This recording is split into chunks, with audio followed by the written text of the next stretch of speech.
Laste वो निकाला हमने के बड़ी तुम्हारे टीवी बन जाता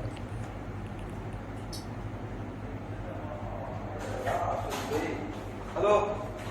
What is the third paper now?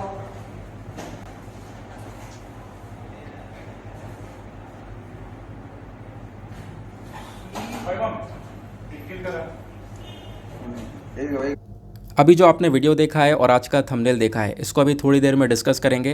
पहले लेक्चर को शुरू कर लेते हैं। So hi guys and welcome back to the channel Deepak Yadav education. Welcome to the daily the Hindu and Indian express news and editorial analysis of 22 July 2022। तो guys आज है तारीख 22 जुलाई 2022 और है फ्राइडे। देखेंगे आज के द हिंदू और इंडियन एक्सप्रेस न्यूज़पेपर को, कंप्लीट न्यूज़पेपर्स को एनालाइज करेंगे। बट लेक्चर में आगे बढ़ने से पहले अगर आप लोगों को इस लेक्चर का PDF चाहिए तो क्या करना है, सबसे पहले डाउनलोड करना है टेलीग्राम, देन उसके बाद जाके सर्च बॉक्स में टाइप करना है Deepak Yadav education. As you can see guys आप लोगों को ये वाला चैनल मिल जाएगा, उस पर क्लिक करना और जाकर इस चैनल को ज्वाइन कर लेना। देखो अगर आप लोगों को इस तरीके से ये चैनल नहीं मिलता है तो नीचे डिस्क्रिप्शन बॉक्स में PDF लिंक के नाम से एक लिंक दिया गया है। जैसे आप उस पर क्लिक करोगे ये चैनल ऑटोमेटिकली ओपन हो जाएगा, इसको जाके ज्वाइन कर लेना। ज्वाइन करने से फ़ायदा क्या होगा, यहाँ पर डेली बेसिस पर लेक्चर का PDF मिल जाता है, डेली करंट अफेयर के वीडियो का PDF मिल जाता है और डेली बेसिस पर बहुत सारे डिजिटल नोट्स मिल जाते हैं। नाउ बढ़ते हैं आगे। आगे बढ़ने से पहले हमेशा की तरह हम लोग अपने लेक्चर को एक मैप के इक्वेशन के साथ स्टार्ट करेंगे। तो आज आप सभी लोगों को मैप में जाकर देखना है बेतला नेशनल पार्क को कहाँ पर है ये एग्जैक्टली लोकेटेड, अच्छे से मैप में देखना। देन उसके बाद आकर नीचे कमेंट सेक्शन में टाइप करना, जिससे कि आप लोग इसको लंबे समय तक याद रख पाओगे। साथ ही साथ एक क्वेश्चन सॉल्व करेंगे जो कि UPSC प्रीवियस ईयर साल 2018 के प्रीलिम्स में पूछा गया था। डेली बेसिस पर हम लोग यहाँ पर एक प्रीवियस ईयर क्वेश्चन को भी सॉल्व करते हैं। सिंपल सा क्वेश्चन है। क्वेश्चन क्या बोलता है, momentum for change climate neutral now, ये एक इनिशिएटिव है, इसको किसने लॉन्च किया है। ऑप्शन ए बोलता है the intergovernmental panel on climate change, option B the UNEP secretariat, option C the UNFCCC secretariat या फिर option D the world meteorological organisation. तो इसका सही आंसर आप सभी लोगों को नीचे कमेंट सेक्शन में देना है। एटलीस्ट सभी को इसमें पार्टिसिपेट करना है, जैसा मैं आप लोगों से डेली बेसिस पर बोलता हूँ। बाय द वे इसका जो करेक्ट आंसर है वो मैंने आपको टेलीग्राम पर प्रोवाइड करवा दिया है, वहाँ से भी चेकआउट कर सकते हो। अदरवाइज़ वहाँ पर आपको आंसर नहीं मिलता है तो भी कोई परेशान होने की ज़रूरत नहीं है। वीडियो के लास्ट में इसके करेक्ट आंसर का डिस्कशन हम लोग करेंगे। तो चलो शुभारंभ करते हैं और चलते हैं सबसे पहले अपने थंबनेल वाले टाइटल की तरफ। एग्जैक्टली वो क्या है न्यूज़। तो उस पर्टिकुलर न्यूज़ को द हिंदू ने भी कवर किया है, साथ ही साथ इंडियन एक्सप्रेस ने भी कवर किया है। इनफैक्ट जितने भी न्यूज़पेपर हैं उसमें इसके बारे में चर्चा हो ही रही है। तो एक कर्नाटका का पूरा इंसिडेंट आपको देखने को मिलेगा। लगभग 4 लोगों की जान जा चुकी है। हुआ क्या, एक एम्बुलेंस ओवर स्पीड में था, यानी स्पीड बहुत ज़्यादा थी। और हुआ क्या, जाके वो जो एम्बुलेंस है वो टोल बूथ से टकरा गई। जैसा आप लोगों ने वीडियो के अंदर देखा, जैसी वो टोल बूथ से टकराई, यहाँ पे सिचुएशन जो है ना वो ऐसी हो गई थी कि मतलब कोई रियल में देख नहीं सकता। वीडियो के अंदर काफ़ी सारी चीज़ें ब्लर की गई इसी वजह से, जिससे कि यहाँ पे इस वीडियो का बुरा इम्पैक्ट ना पड़े किसी के ऊपर। अब यार देखो सिचुएशन ये ऑब्वियस सी बात है काफ़ी हद तक दुखद रही है। अब इसी के रिस्पॉन्स में मैं आप लोग को कुछ एक इम्पॉर्टेंट चीज़ बताता हूँ। इम्पॉर्टेंट चीज़ क्या है, वैसे आप लोगों को इसके बारे में पता होगा। अगर हम लोग अपने मोटर व्हीकल एक्ट 1988 को देखते हैं तो इसके अंदर एक बात बोली गई है।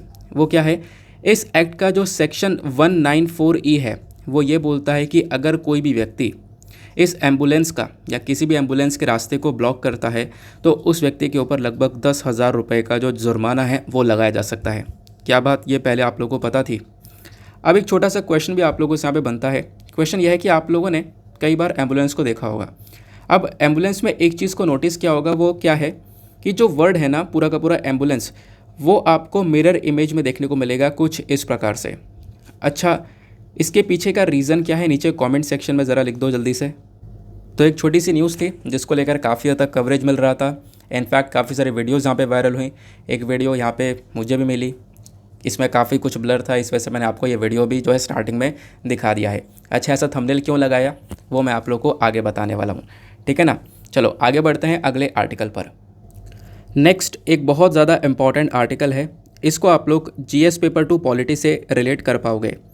अच्छा, इस आर्टिकल में क्या मेंशन किया गया है, यहाँ पे चर्चा की जा रही है हेट स्पीच के बारे में। हेट स्पीच के बारे में काफ़ी बार हमने पढ़ रखा है, हालांकि बहुत समय बाद ये आर्टिकल आया है। लंबे समय से हेट स्पीच का जो टॉपिक है वो चर्चा में है। न्यूज़ क्या बोलती है कि सुप्रीम कोर्ट का एक स्टेटमेंट है, सुप्रीम कोर्ट ने यहाँ पर ये बोला है सेंटर और स्टेट से कि आप लोग क्या करो, डिटेल्स को प्रोवाइड करवाओ कि किस प्रकार से आप लोगों ने हेट स्पीच के अगेंस्ट में एक्शन लिया है। जो भी हेट स्पीच के इंसिडेंसेस देखने को मिले हैं उसके अगेंस्ट में क्या क्या आपने काम किया, उसको लेकर आपको डिटेल्स प्रोवाइड करवानी है। फिर उसके बाद इसी पर्टिकुलर आर्टिकल में एक जजमेंट के बारे में चर्चा की गई है। वो 2017 का जजमेंट है तहसीन पूनावाला केस का। इस वर्डिक्ट के अंदर जो हमारा अपेक्स कोर्ट है उसने ये बोला था कि जो भी हेट क्राइम है उसके अगेंस्ट में कोई भी टॉलरेंस नहीं होने वाला। अगर कोई हेट क्राइम हो रहा है, हेट स्पीच जैसी सिचुएशन हो रही है, तो इसके अगेंस्ट आप कह सकते हो स्टेप उठाए जाएंगे अगर कोई भी व्यक्ति यहाँ पे काम कर रहा है तो। ठीक है ना। तो ये छोटी सी बात यहाँ पे बोली गई कि आपको रिपोर्ट तैयार करना है। आने वाले टाइम पर यहाँ पे जो स्टेट सेंटर है वो रिपोर्ट तैयार करेंगे तो आर्टिकल वापस से चर्चा में आ जाएगा। बट अभी क्या करना है, इस आर्टिकल का बैकग्राउंड को देखना है कि जो हेट स्पीच है वो एग्जैक्टली होती क्या है ना। इसको लेकर क्या क्या प्रोविजंस हमारे लॉज के अंदर देखने को मिलते हैं, ये सारी बातें आपको पता होनी चाहिए क्योंकि क्वेश्चन जो बनना है वो यहीं से बनना है। देखो, जब हम लोग बात करते हैं हेट स्पीच की, हेट स्पीच का मतलब यह है कि दो पर्टिकुलर कम्युनिटी हैं, दो पर्टिकुलर ग्रुप है, उनके बीच में कुछ बोलकर वर्ड्स के थ्रू नफरत को फैला देना, वो बेसिकली हेट स्पीच की कैटेगरी के अंदर आता है। इनफैक्ट जो 267th report of the law commission of India है वो ये बोलता है कि देखो हेट स्पीच क्या है।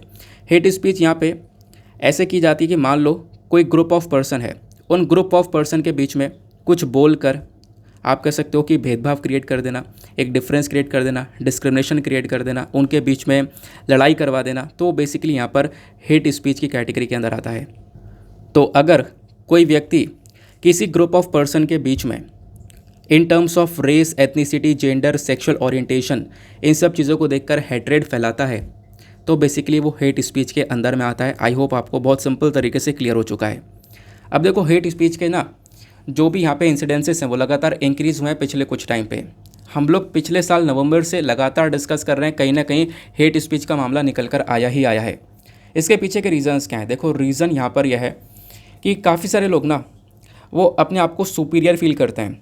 बहुत सारे लोग अभी भी यहाँ पे ना रूढ़िवादी सोच रखते हैं, पुराने ज़माने की सोच रखते हैं, और इसी के बेसिस पर वो क्या करते हैं, जो क्लासेस ऑफ ग्रुप्स होते हैं यानी कि एक अपर क्लास, लोअर क्लास, तो खासकर जो अपर क्लास वाले लोग हैं वो अपने आप को, बहुत सारे लोग ऐसे हैं जिनकी सोच बहुत पुरानी है, वो अपने आप को बहुत ज़्यादा सुपीरियर मानते हैं और फिर दूसरे क्लास वाले ग्रुप को यहाँ पे नीचा ही समझते हैं और फिर उसके बाद यहाँ पर उनके खिलाफ में इस प्रकार से स्टेटमेंट वगैरह देना, ये यहाँ पे हो रहा है सोसाइटी के अंदर। और फिर ये तो पहला रीज़न हुआ।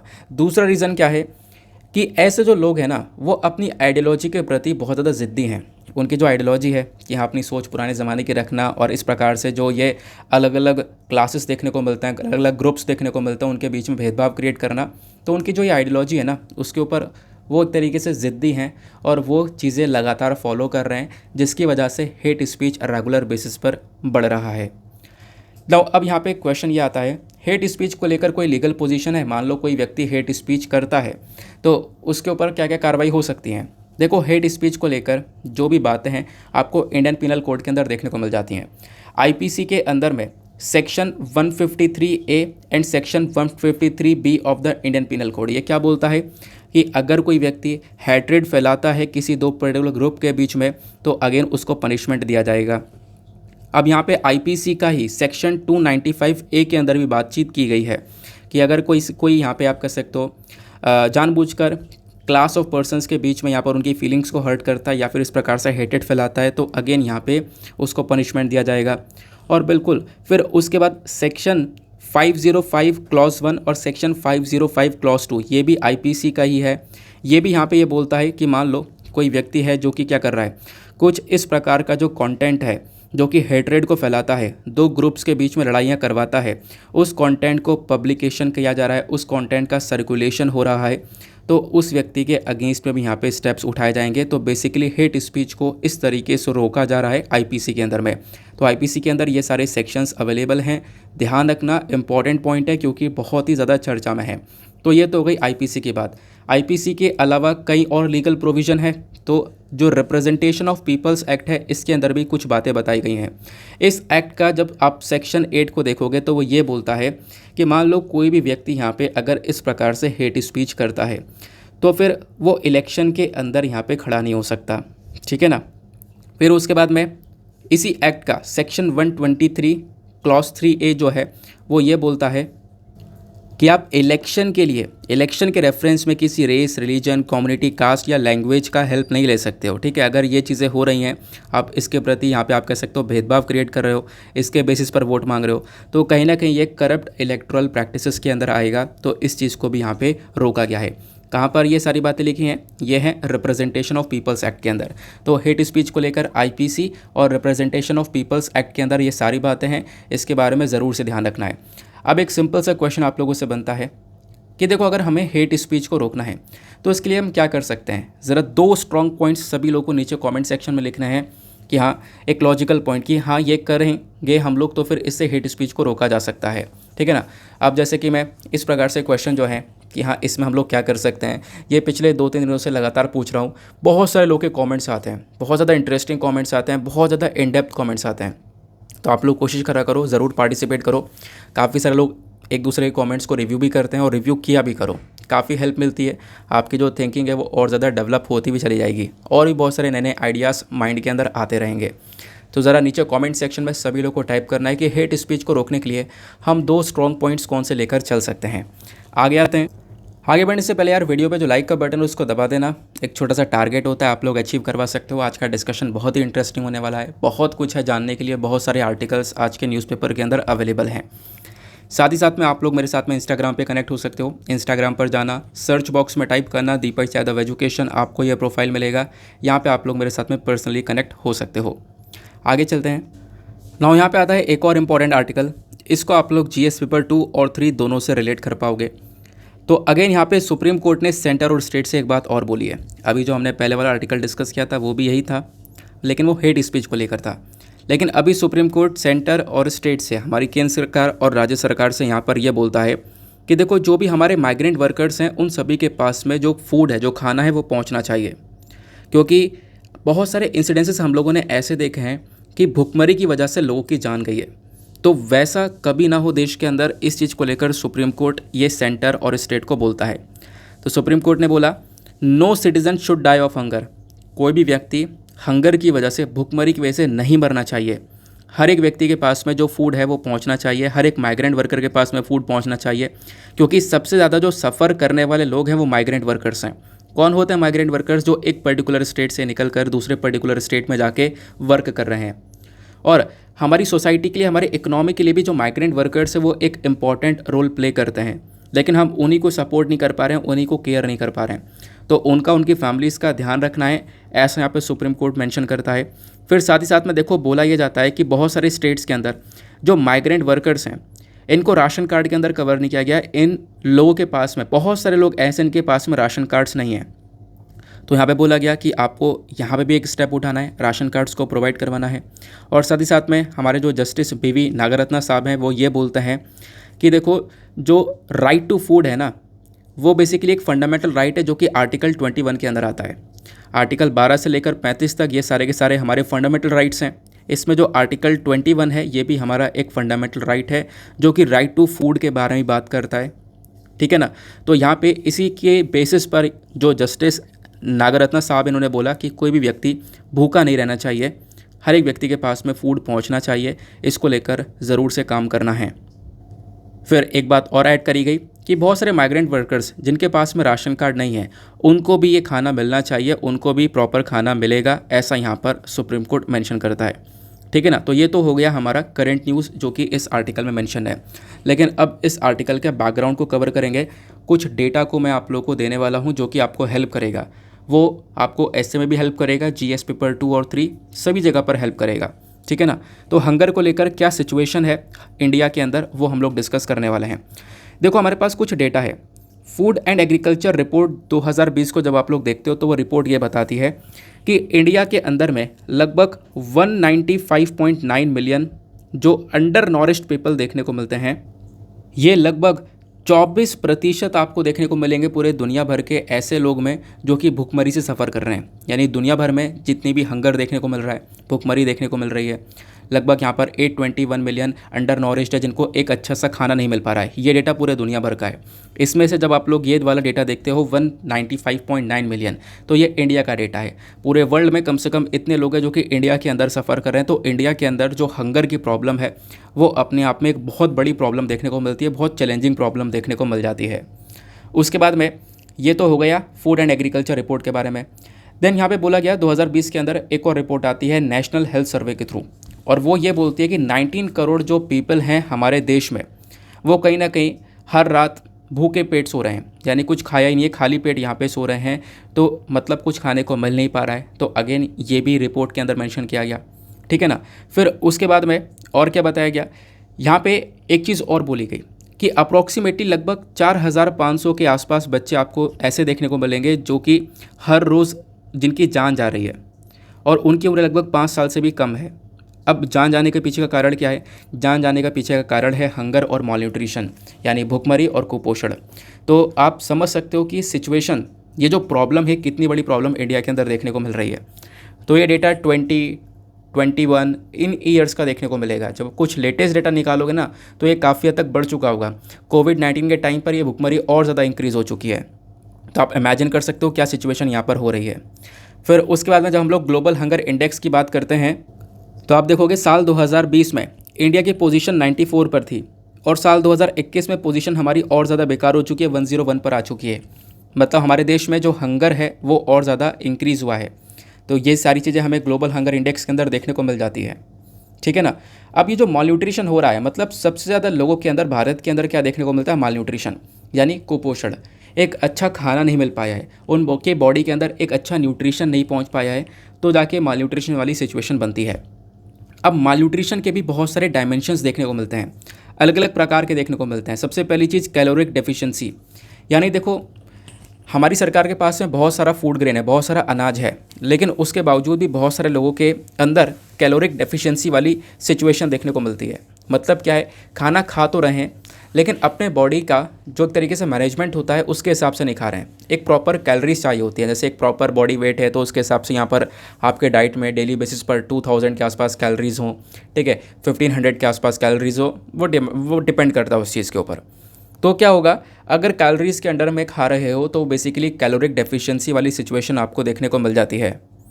तो यहाँ पे ये बोला गया, हर साल यहाँ पे बजट वगैरह भी आ रहा है, हर साल बजट वगैरह भी हम लोग लेकर आते हैं, तो वो भी सही से यूज़ नहीं किया जा रहा। तो बेसिकली एक सबसे बड़ी सिचुएशन क्या है, कैलोरिक डेफिशिएंसी देखने को मिल रही है। सरकार के पास में इतना सारा अनाज है, उसके बावजूद भी ये प्रॉब्लम क्रिएट हो रही है, क्योंकि यहाँ पे दिक्कत है डिस्ट्रीब्यूशन की, सही से खाना डिस्ट्रीब्यूट नहीं हो पाया है, इक्वली डिस्ट्रीब्यूट नहीं हो पाया है, ठीक है ना। तो ये चीज़ें आपको देखने को मिल जाती हैं। दूसरा एक सबसे बड़ा कारण देखने को मिलता है वो है प्रोटीन हंगर। अब देखो लोगों को थोड़ा बहुत खाना मिला, उनको चावल मिल गया या कुछ खाना मिल गया, लेकिन वो खाना न्यूट्रिशियस है या नहीं है वो चीज़ भी डिपेंड करती है। अगर आपने खाना खा लिया कोई बात नहीं, अगर वो न्यूट्रिशियस नहीं है तो बॉडी के अंदर उसका कोई एक इम्पॉर्टेंट रोल प्ले होगा ही नहीं, बॉडी को कोई वो हेल्प करेगा नहीं। तो हमेशा डाइट के अंदर क्या चीज़ ऐड होनी चाहिए, जो प्रोटीन है वो भी मस्ट है। प्रोटीन बहुत इंपॉर्टेंट है किसी भी बॉडी के लिए। जो प्रोटीन कहाँ से मिलेगा, दालों से मिल जाएगा। पल्सेस एक मेजर कंट्रीब्यूटर है प्रोटीन हंगर को टैकल करने के लिए, लेकिन पल्सेस से सारा प्रोटीन पूरा नहीं हो सकता, ठीक है ना। तो यहाँ पे भी एक प्रॉब्लम हो जाती है।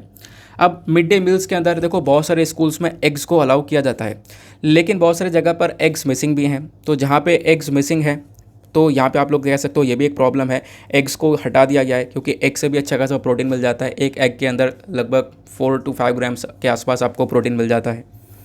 तो ये चीज़ यहाँ पे बताई गई कि देखो प्रोटीन भी बहुत ज़्यादा इंपॉर्टेंट होता है किसी भी बॉडी के लिए। तो प्रोटीन हंगर की वजह से भी मालन्यूट्रिशन देश के अंदर देखने को मिल रहा है। तीसरा सबसे बड़ा प्रॉब्लम है micro nutrient deficiency. Micro nutrient deficiency बहुत इंपॉर्टेंट पॉइंट है, ध्यान रखना। होता क्या है, हम लोग मैक्रोस को तो कवर कर लेते हैं जैसे तैसे, चलो ठीक है, बट माइक्रोस को यहाँ पे कवर नहीं किया जाता है। इसका मतलब क्या है, देखो मैक्रोस के अंदर क्या आता है, मैक्रोस के अंदर आपके फ़ैट हो गया, ठीक है, हेल्दी फैट जो होता है, उसके साथ आपका प्रोटीन हो गया और कार्ब्स हो गया। चावल खा रहे हो, रोटी खा रहे हो, कार्ब्स आपको मिल रहा है, ठीक है, दाल खा रहे हो, प्रोटीन मिल रहा है, और कुछ हेल्दी फैट्स वगैरह भी मिल जाता है। बट जब हम लोग बात करते हैं माइक्रो की, तो माइक्रो न्यूट्रिएंट्स में आते हैं आपके मल्टीविटामिन्स, ठीक है ना। जो मल्टीविटामिन्स होते हैं वो बेसिकली आपको माइक्रो न्यूट्रिएंट की कैटेगरी के अंदर देखने को मिलते हैं। तो ये जो कमी है ना माइक्रो न्यूट्रिएंट की, ये देश भर में बहुत ही ज़्यादा है। अच्छे अच्छे लोगों के अंदर माइक्रो न्यूट्रिएंट की कमी देखने को मिलती है। इसी वजह से इसको हम लोग हिडन हंगर के नाम से भी जानते हैं, ठीक है ना। तो आपको ये ध्यान में रखना है। तो किस प्रकार से हंगर इंडिया के अंदर है ये आप लोगों को बताया जा रहा है। तो ये चीज़ें हो गई। इसके अलावा कुछ और फैक्टर्स भी हैं, कुछ और फैक्टर जैसे कि यहाँ पे लोगों को एक अच्छा पीने योग्य पानी नहीं मिल पा रहा है, साफ़ सफाई नहीं मिल पा रही है, लोगों का जो इम्यूनाइजेशन है वो काफ़ी हद तक कम है, वेमेंस को एजुकेशन नहीं मिल पा रही है। तो ये भी काफ़ी बड़ी प्रॉब्लम्स देखने को मिल रही हैं जो कि लोगों को काफ़ी पीछे ढकेल रही हैं, ठीक है ना। फिर उसके बाद एक क्वेश्चन आता है कि सरकार कुछ नहीं कर रही है, क्योंकि आपको जब मेंस में अगर आंसर लिखना होगा तो मेंस में काफ़ी सारे क्वेश्चंस ऐसे आते हैं कि आपसे पूछ लिया जाएगा कि ये प्रॉब्लम हंगर की इंडिया के अंदर क्या है, तो वो तो पॉइंट्स मैंने आपको समझाए। प्लस गवर्नमेंट इनिशिएटिव्स क्या हैं जो कि हंगर को टैकल कर रहे हैं। तो मैं आपको गवर्नमेंट इनिशिएटिव्स के बारे में बता रहा हूँ, एक एक करके बहुत ध्यान से आँख खोल के सुनते हुए चलना। सबसे पहली चीज़, ईट राइट इंडिया मूवमेंट, ये यहाँ पर स्टेप उठाया गया सरकार के through. Eat right India movement के अंदर यहाँ पे आप कह सकते हो ये जो पूरा मूवमेंट है इसको ऑर्गेनाइज किया गया food safety and standards authority of India के थ्रू, जहाँ पे फोकस ये है कि हम लोग लोगों को बता सकें कि भाई आपको क्या खाना है, एकदम जो भी खाना है वो बिल्कुल सही खाना है। फिर उसके बाद में ईट राइट के बाद एक दूसरा अभियान चलाया गया, पोषण अभियान। इसको लॉन्च किया था ministry of women and child development ने साल 2018 में। इसका टारगेट ये था कि हम लोग बच्चों के अंदर जो स्टंटिंग, अंडर न्यूट्रिशन, जो एनीमिया वाली सिचुएशन है, यानी कि देखो एक सिचुएशन ऐसी होती है बच्चे की उम्र के हिसाब से उसका वेट कम हो जाना, बच्चे की उम्र के हिसाब से उसकी हाइट कम हो जाना, तो यहाँ पर आप कह सकते हो वो भी कहीं ना कहीं कुपोषण का एक बहुत बड़ा कारण देखने को मिलता है। फिर उसके बाद में आज के टाइम पर इंडिया के अंदर हर दूसरी वीमेन एनीमिया से सफ़र कर रही है। एनीमिया क्या सिचुएशन है, यानी कि बॉडी के अंदर ब्लड की कमी होना, आयरन की कमी होना, तो ये प्रॉब्लम्स भी देखने को मिलती है। तो इन सारी प्रॉब्लम्स को रिड्यूस करने के लिए, इनको कम करने के लिए पोषण अभियान को लेकर आया गया। फिर उसके बाद में तीसरा एक और स्टेप उठाया गया, वो क्या था, वो यहाँ पे है प्रधानमंत्री मातृ वंदना योजना। ये बेसिकली एक सेंट्रली स्पॉन्सर्ड स्कीम है, ठीक है ना। अब यहाँ पर स्टेट और सेंटर दोनों मिलकर काम करते हैं। इसको ministry of women and child development ने यहाँ पर इम्प्लीमेंट किया था। अब यहाँ पे प्रधानमंत्री मातृ वंदना योजना के अंदर क्या है कि जो विमेन है, जो खासकर माएँ हैं, उनको यहाँ पे बेनिफिट देने के लिए इस पर्टिकुलर प्रोग्राम को लेकर आया गया था। देन उसके बाद में ये 3 इनिशिएटिव के बाद में एक और इनिशिएटिव उठाया गया, वो है फूड फोर्टिफिकेशन। फूड फोर्टिफिकेशन बहुत इंपॉर्टेंट पॉइंट है, ध्यान रखना, इस बार बहुत चर्चा में रहा है। जो चीज़ें बहुत इंपॉर्टेंट है वहाँ पे मैं इंपॉर्टेंट बोल देता हूँ, ठीक है ना, ये आपको ध्यान रखना है। फूड फोर्टिफिकेशन की जब बात आती है तो इसमें क्या होता है, देखो ये भी सरकार चला रही है। आपको पता होगा हम लोगों ने राइस के अंदर काफ़ी सारा फोर्टिफिकेशन किया है, मतलब हमारा अनाज है उसके अंदर अलग से माइक्रो न्यूट्रिएंट्स को ऐड कर देना। अभी थोड़ी देर पहले मैंने आपको क्या बताया, देश भर में जो एक सबसे बुरी सिचुएशन है वो है माइक्रो न्यूट्रिएंट्स की कमी। माइक्रो न्यूट्रिएंट्स पूरे नहीं हो पाते, हमारे विटामिन्स, मिनरल्स पूरे नहीं हो पाते हैं। तो यहाँ पे फूड फोर्टिफिकेशन के अंदर क्या किया जाता है, जो आपका फूड है, जो खाना है, जो अनाज है, उसके अंदर ऊपर से अलग से विटामिन्स वगैरह ऐड कर दिए जाते हैं। Iron, iodine, zinc, vitamin A, D, ये सारी चीज़ें ऐड कर दी जाती हैं कुछ ऐसे फूड में जो कि पूरी की पूरी जनसंख्या कंज्यूम कर रही है। जैसे राइस बहुत सारे लोग खाते हैं, मिल्क, सॉल्ट वगैरह। तो बेसिकली यहाँ पर आप कह सकते हो इससे क्या होगा, बॉडी के अंदर न्यूट्रिशनल कंटेंट जो है वो इम्प्रूव होगा। क्लियर हुआ।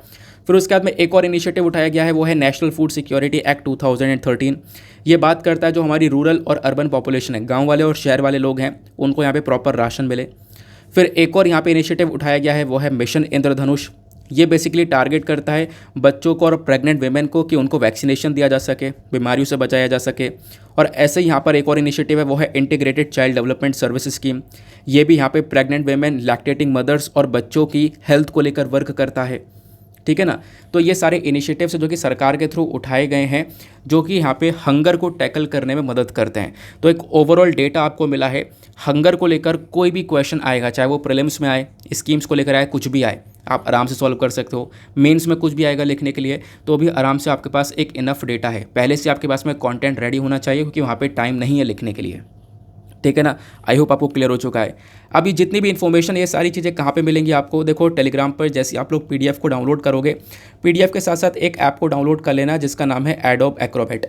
जैसे आप लोग उस ऐप को डाउनलोड करोगे तो उस ऐप में जैसे आप इस पीडीएफ को ओपन करोगे, ये सिंबल आपको देखेगा, जैसे इस पर टैप करोगे वो सारी इन्फॉर्मेशन आपके मोबाइल फ़ोन में नीचे की साइड में ओपन हो जाएगी, ठीक है ना। आते हैं नेक्स्ट आर्टिकल पर। नाउ यहाँ पे आती है एक और इम्पॉर्टेंट न्यूज़, इसको आप लोग GS paper 1 art and culture से रिलेट कर पाओगे। क्या मेंशन किया गया है, देखो यहाँ पे यूएस म्यूज़ियम के अंदर एक पेंटिंग है जो कि बहुत पुरानी पेंटिंग है, जो कि आप लोगों को पिक्चर में दिख रही है। ये पेंटिंग किसकी है, राजा सिरफोजी और उनके जो सन है शिवाजी, इनकी पेंटिंग है। ये पेंटिंग भारत से चुरा ली गई है, लगभग थंजावुर के अंदर ये पेंटिंग थी, यहाँ से चोरी करके यूएस के म्यूज़ियम में है। अब ये बातें हम लोग को पता चल चुकी हैं। अब यूएस के म्यूज़ियम से इस पेंटिंग को वापस से मंगाया जा रहा है, ठीक है ना। तो वो बातें यहाँ पे बताई गई। तो चोर कौन था, वो सारी बातें इस पर्टिकुलर आर्टिकल के अंदर बताई गई हैं। वो कुछ खास बातें नहीं हैं, लेकिन जो इंपॉर्टेंट डेटा होगा मैं आप लोगों को बताता हूँ। कुछ बैकग्राउंड कवर करते हैं। सबसे पहली चीज़ यहाँ पे बोला गया जो पेंटिंग है लगभग 19th सेंचुरी की पेंटिंग है। राजा सरफोजी हैं और उनके बेटे शिवाजी हैं। अब इस पेंटिंग को चुरा लिया गया था थंजावुर से कुछ साल पहले, लगभग 2006 के आसपास की बात है। और ये पेंटिंग अभी यूएस के म्यूज़ियम के अंदर पाई गई है। बोला गया है इस पेंटिंग को यहाँ पे 2006 में परचेज़ किया गया था, ठीक है, यूएस के म्यूज़ियम के किसी लोग के थ्रू। और भारत से यहाँ पे बेचने वाला व्यक्ति था सुभाष कुमार। तो सुभाष कुमार ने यहाँ पे भारत से इस पेंटिंग को बेचा था। और सुभाष कुमार जो कि ऑलरेडी अरेस्ट कर लिया गया था तमिलनाडु पुलिस के थ्रू 2011 में। और जब इसको अरेस्ट किया गया था किस बेसिस पर, अगेन यही काम कर रहा था जो हमारे एंटीक्विटीज़ है, जो पुराने ज़माने की चीज़ें हैं उनको यहाँ पे स्मगल करता था, उनको बेचने बाचने का काम करता था। इसको अरेस्ट कर लिया गया था, ठीक है ना, बहुत पहले ही। बट अभी फिर से यहाँ पर इन्वेस्टिगेशन वगैरह जारी है। अब देखो यहाँ पे इस पेंटिंग का जो इतिहास है ये बहुत इंपॉर्टेंट है आपके लिए। यहाँ पे ये बोला जाता है कि जो सरफोजी हैं, ठीक है ना, ये आपको जो दिख रहे हैं, इनको यहाँ पे शासन पे बैठाया गया था ब्रिटिशर्स के थ्रू। इनके जो स्टेप ब्रदर हैं अमर सिंह, उनकी डेथ हुई 1832 में। उसके बाद यहाँ पे इनको इस सिंहासन पर बैठाया गया ब्रिटिशर्स के थ्रू। फिर इकलौते इनके बेटे थे शिवाजी, ठीक है ना, इन्होंने यहाँ पे रूल किया लगभग 1855 तक। फिर यहाँ पे इनका कोई आगे सक्सेसर नहीं था, यानी आगे कोई वंशज नहीं था जो कि यहाँ पे इस पूरे के पूरे आप कह सकते हो कि संभालता इस पूरे राज्य को, ठीक है ना। तो हुआ क्या, यहाँ पे 1855 तक इनके बेटे ने संभाला। लेकिन उसके बाद यहाँ पे क्या होता है, जो लॉर्ड डलहौजी का जो डॉक्ट्रिन ऑफ लैप्स है वो यहाँ पे लग जाता है। डॉक्ट्रिन ऑफ लैप्स के अंदर ऑलरेडी बताया गया था, आपको पता होगा। डॉक्ट्रिन ऑफ लैप्स के अंदर बहुत सारे इंडियन प्रोविंसेस को ब्रिटिशर्स ने कब्जा लिया था, उसको रूल किया था। उसके पीछे का रीज़न ये था कि मान लो कोई प्रोविंस है, उसमें अगर उनका कोई आगे व्यक्ति नहीं है, सक्सेसर नहीं है, जैसे कि अभी यहाँ पर ये जो सरफोजी हैं इनके बेटे शिवाजी हुए, अब इसके बाद कोई और आगे नहीं है जो कि इस राज्य को देखेगा, इस प्रोविंस को देखेगा, ठीक है ना, कोई आगे नहीं, कोई सक्सेसर नहीं है। तो फिर वहाँ पे डॉक्ट्रिन ऑफ लैप्स लगाकर एक तरीके से उस एरिया को कब्जा लिया करते थे ब्रिटिशर्स, ठीक है ना। तो वो चीज़ें यहाँ पे देखने को मिली। तो बोला यह जा रहा है कि जो पेंटिंग है ये लगभग 1822 से लेकर 1827 के आसपास के बीच की है। इतने टाइम पर यहाँ पर इसको बनाया गया था। लेकिन 2006 में यहाँ पर ये इंडिया से बेच दी गई थी, ठीक है, एक व्यक्ति के थ्रू। फिलहाल उसको अरेस्ट कर लिया गया है। लगभग $35,000 के अंदर इस पेंटिंग को बेचा गया था, वो यहाँ पे बताया गया है। प्लस अब यहाँ पे बोला जा रहा है कि इस पेंटिंग को मंगाने की पूरी तैयारी है और जल्द से जल्द हम लोग इस पेंटिंग को मंगा भी लेंगे।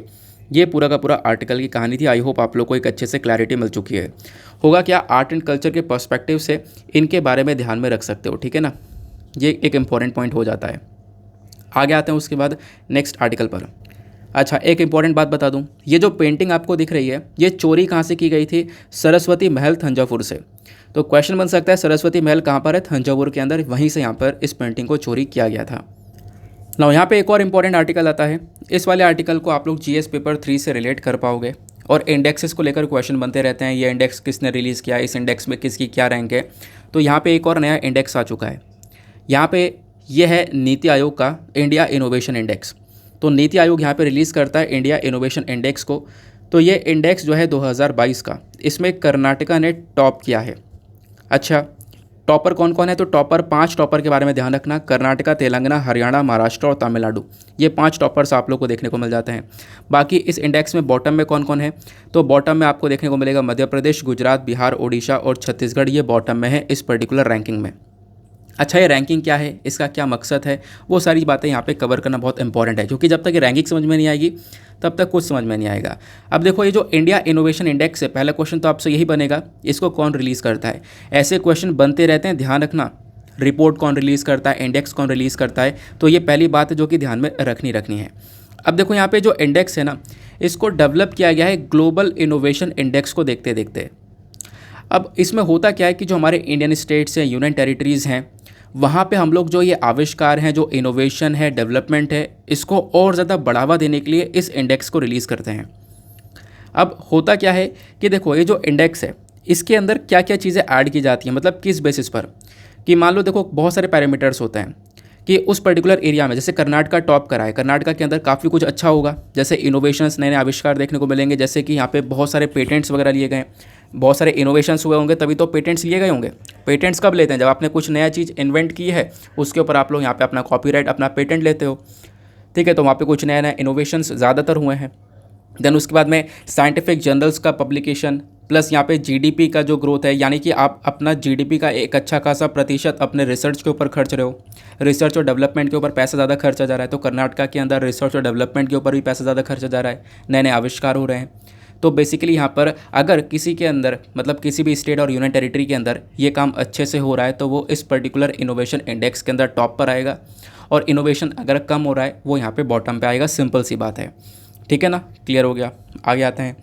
अब यहाँ पे क्या बोला गया, देखो इसके अलावा भी काफ़ी सारी चीज़ें होती हैं, काफ़ी सारे पैरामीटर्स और होते हैं। जैसे कि यहाँ पे जब मान लो कर्नाटका के अंदर जो नंबर ऑफ़ पीएचडी स्टूडेंट्स है वो ज़्यादा होंगे, ठीक है ना, और जो एनरोलमेंट है इंजीनियरिंग और टेक्नोलॉजी के अंदर वो काफ़ी ज़्यादा देखने को मिलेगा। हाईली स्किल्ड प्रोफेशनल्स देखने को मिलेंगे।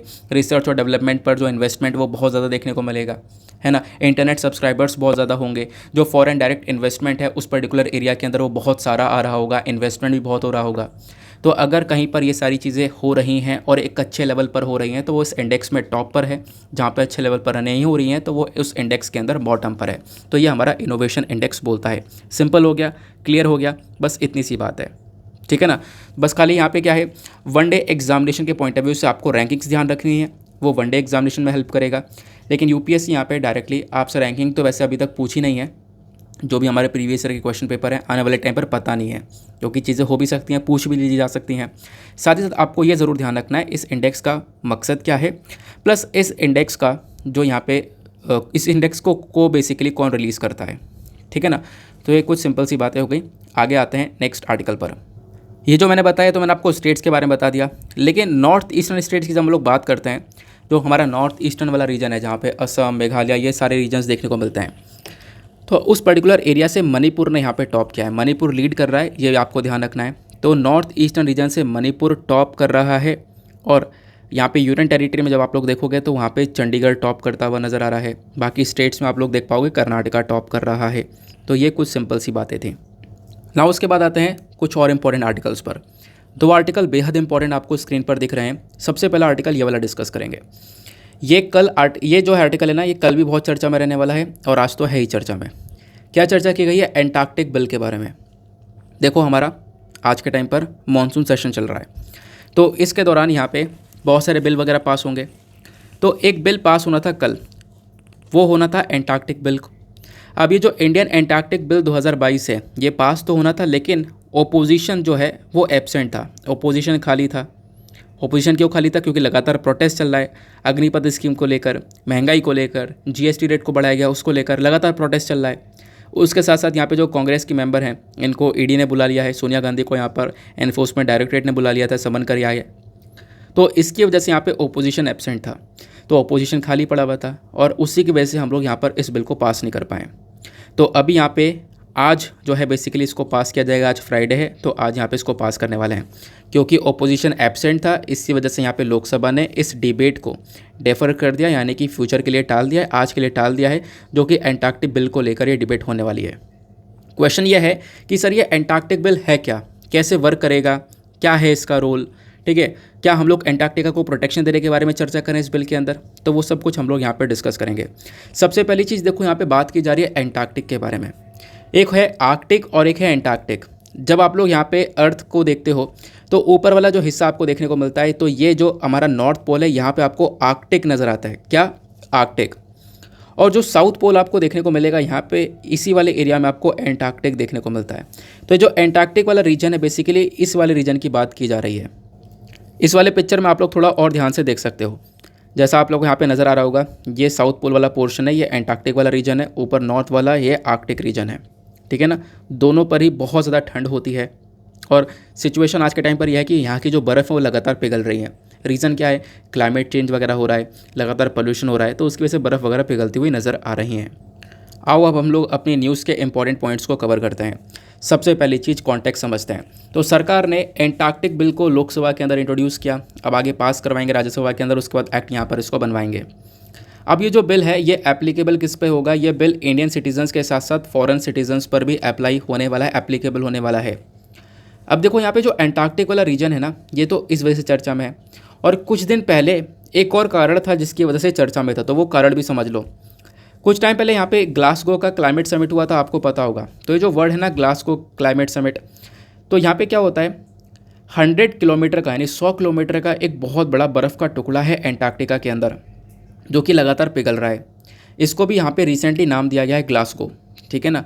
जो अभी ग्लासगो समिट हुआ था, वो जो ग्लासगो नाम है ना, उसी के बेसिस पर दिया गया है। तो आपसे क्वेश्चन बन सकता है, ग्लासगो फिर मैचिंग करवाने के लिए पूछा जा सकता है। तो बेसिकली यहाँ पर ग्लासगो क्या है, एक तो समिट के नाम से भी जाना जाता है, दूसरा यहाँ पर एक 100 किलोमीटर का पूरा आइस का टुकड़ा आपको देखने को मिलेगा एंटार्क्टिका वाले रीजन के अंदर। तो एक दूसरा कारण था जिसकी वजह से एंटार्क्टिका चर्चा में था। तो दोनों न्यूज़ को मैंने यहाँ पर बता दिया है, लेकिन अभी हम लोग बिल के बारे में चर्चा कर रहे हैं।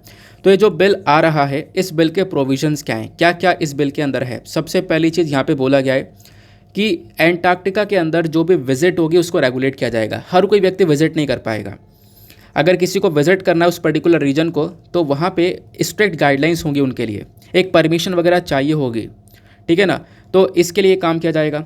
तो यहाँ पे इस बिल के अंदर स्ट्रिक्ट गाइडलाइंस वगैरह है, पूरा परमिशन का सिस्टम दिया जाएगा। ये सारी चीज़ें परमिशन वगैरह जो इशू की जाएंगी वो गवर्नमेंट अपॉइंटेड कमेटी यहाँ पे इशू करेगा। उसके बाद ही यहाँ पे किसी व्यक्ति को एंटार्क्टिका के अंदर एंटर करने दिया जाएगा, अलाउ किया जाएगा। ऐसे कोई भी यहाँ पर जा नहीं सकता, क्योंकि सिचुएशन काफ़ी क्रिटिकल है।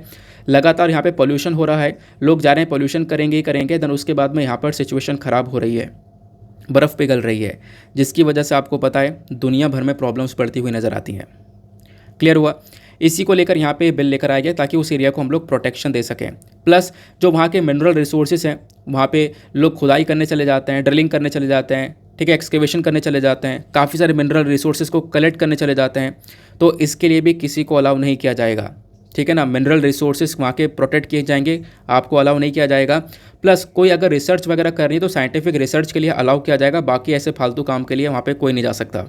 देन उसके बाद में उस एंटार्क्टिका वाले रीजन के अंदर काफ़ी सारे नेटिव प्लांट्स हैं, वहाँ के एरिया में बहुत सारे प्लांट्स हैं, बहुत सारे एनिमल्स हैं, उनको प्रोटेक्ट किया जाएगा। प्लस यहाँ पे ये बोला गया कोई भी यहाँ पे फ्लाइंग और लैंडिंग हेलीकॉप्टर्स जो है उसके ऊपर रोक लगाई जाएगी। जो हेलीकॉप्टर्स है बेसिकली उसको पूरी तरह से रोका गया है। क्यों रोका गया, क्योंकि हेलीकॉप्टर की वजह से जो बर्ड्स हैं, वहाँ की सील्स वगैरह वो डिस्टर्ब हो सकती हैं, इस वजह से उनको रोका जा रहा है, ठीक है ना। तो ये ध्यान रखना। फिर उसके बाद में यहाँ पे बोला गया कि कोई भी एंटार्क्टिका के अंदर जैसे मान लो किसी को परमिशन दी गई, वो जाता है तो कुछ अलग से स्पीशी को लेकर चले जाता है। मान लो कोई नया एनिमल वहाँ पे डाल दिया, कुछ नई बर्ड्स वहाँ पे ले जाके ऐड कर दी, तो ऐसे चीज़ों को भी रोक दिया गया है। तो कोई नया animal, birds, plants, microscopic organisms, इन सभी चीज़ों का जो इंट्रोडक्शन है वो सब यहाँ पे रोक दिया है। वो सब यहाँ पे एंटार्क्टिका के अंदर नहीं किया जाएगा। इन सब के ऊपर भी रोक लगा दी गई है। जो वहाँ का पूरा इकोसिस्टम है, वहाँ का नेचर है, उसी को यहाँ पे एक प्रोटेक्शन दी जाएगी। प्लस यहाँ पे बोला गया अगर कोई व्यक्ति ये काम फिर भी करता है कि मान लो कोई बाहर से एनिमल्स को लेकर चले गए, कोई बर्ड्स को लेकर चले गए, कोई प्लांट को लेकर चले गए, वहाँ पे इंट्रोड्यूस कर दिया, वहाँ पे लगा दिया, तो उसकी व्यक्ति के ऊपर यहाँ पे काफ़ी सारी पेनल्टीज चार्ज की जा सकती है, उसको सज़ा भी हो सकती है, ठीक है ना। ये सारी बातें यहाँ पे बोली गई। प्लस तो आप कहोगे मतलब बिल्कुल भी अलाउ नहीं किया गया है, ठीक है, सही बात है। लेकिन आपको पता होगा एंटार्क्टिका के अंदर बहुत सारे रिसर्च स्टेशन है, लगभग 40 परमानेंट रिसर्च स्टेशन हैं, जिसमें से 2 भारत के रिसर्च स्टेशन है, मैत्री और भारती। बहुत इंपॉर्टेंट पॉइंट है, ध्यान रख लेना। एंटार्क्टिका के अंदर 2 रिसर्च स्टेशन भारत के हैं, मैत्री और भारती। यहाँ पे इंडियन होंगे, वो वहाँ पे रिसर्च करते रहते हैं। आपको पता कैसे चलता है एंटार्क्टिका के अंदर बर्फ़ पिघल रही है, वहाँ से रिपोर्ट्स आ रही है, वहाँ पे रिसर्च चल रही है, तो हम लोग को वो सारी इन्फॉर्मेशन मिलती रहती है। तो वो बहुत सारे अलग अलग देशों के जो 40 परमानेंट रिसर्च स्टेशन हैं ना, वो अलग अलग देशों के हैं, जिसमें से इंडिया के भी 2 हैं। तो वहाँ पे बहुत सारे जो इंडिया के लोग हैं वो रिसर्च वगैरह करते रहते हैं, ये आपको ध्यान में रखना है। तो इस बिल का मेजर ऑब्जेक्टिव क्या है, तो आप इसे समझ ही रहे हो कि उस एरिया को प्रोटेक्शन देने के बारे में चर्चा की जा रही है। अब क्वेश्चन ये है कि इंडिया क्यों प्रोटेक्शन देना चाहता है, क्यों यहाँ पे इस कानून की ज़रूरत है। उसके पीछे का कारण है, कारण ये है एक एंटार्क्टिका ट्रीटी है जिसको बहुत सारे देशों ने साइन कर रखा है, और इंडिया ने भी इसको साइन किया है 1983 के अंदर। तब से हमारा भी यहाँ पर एक हक बनता है, रिस्पॉन्सिबिलिटी बनती है कि उस एरिया को हम लोग प्रोटेक्ट कर सकें, ठीक है ना। ये बात ध्यान में रखनी है। उसके बाद में यहाँ पे क्या बोला गया कि देखो आज के टाइम पर वो पूरा कॉन्टिनेंट जो है उसको प्रोटेक्ट करने की बहुत ज़्यादा आवश्यकता पड़ चुकी है, क्योंकि इंडिया बहुत सारी ट्रीटीज़ को तो साइन कर चुका है, एंटार्क्टिका ट्रीटी को तो साइन कर चुका है। एंटार्क्टिका ट्रीटी के साथ साथ और भी बहुत सारी ट्रीटीज़ हैं, जैसे कि convention on the conservation of Antarctica marine living resources, commission for conservation of Antarctica marine living resources. तो बेसिकली यहाँ पर ये अलग अलग ट्रीटीज़ को भी यहाँ पे भारत जो है वो साइन कर चुका है। तो इस वजह से इन सभी चीज़ों का हिस्सा हैं हम लोग, और ये सारी चीज़ें क्या बात करती हैं कि हम लोगों को एंटार्क्टिका कॉन्टिनेंट को प्रोटेक्ट करना है। तो भारत की भी यहाँ पे जिम्मेदारी बन जाती है इसको एक प्रोटेक्शन प्रोवाइड करवाने की। ठीक है ना। तो ये एंटार्क्टिका बिल के बारे में चर्चा हो गई। बाकी यहाँ पे एंटार्क्टिका को लेकर कुछ की हाइलाइट्स हैं, ये भी आपको पता होनी चाहिए। की हाइलाइट्स क्या बोलती हैं? देखो, एंटार्क्टिका के अंदर लगभग 40 परमानेंट स्टेशन मैंने आपको बताया अलग अलग देशों के। इंडिया के भी 2 स्टेशंस देखने को मिलते हैं। इंडिया 2 स्टेशंस मेंटेन करता है, एक मैत्री है जो कि 1989 में बनाया गया था एस्क्रेमर हिल्स पर, और एक भारतीय है 2012 के अंदर, इसको लार्जनमैन हिल्स पर बनाया गया था। ठीक है ना। फिर उसके बाद में हम लोग जो है एक्सपीडिशंस वगैरह लॉन्च करते हैं, वहाँ पे रिसर्च वगैरह चलती है, ये भी आप लोग ध्यान में रख सकते हो। प्लस एंटार्क्टिका कौन सा रीजन है मैं आपको बता चुका हूँ, पूरे अर्थ का सदर्न मोस्ट पार्ट है, साउथ पोल पर आपको ये रीजन देखने को मिल जाता है, वो बातें यहाँ पे बताई गई हैं। क्लियर हो गया? आई होप आप लोग को एंटार्क्टिका बिल के बारे में समझ में आ चुका है और इसका क्या रोल होने वाला है ये आपको समझ में आ चुका है।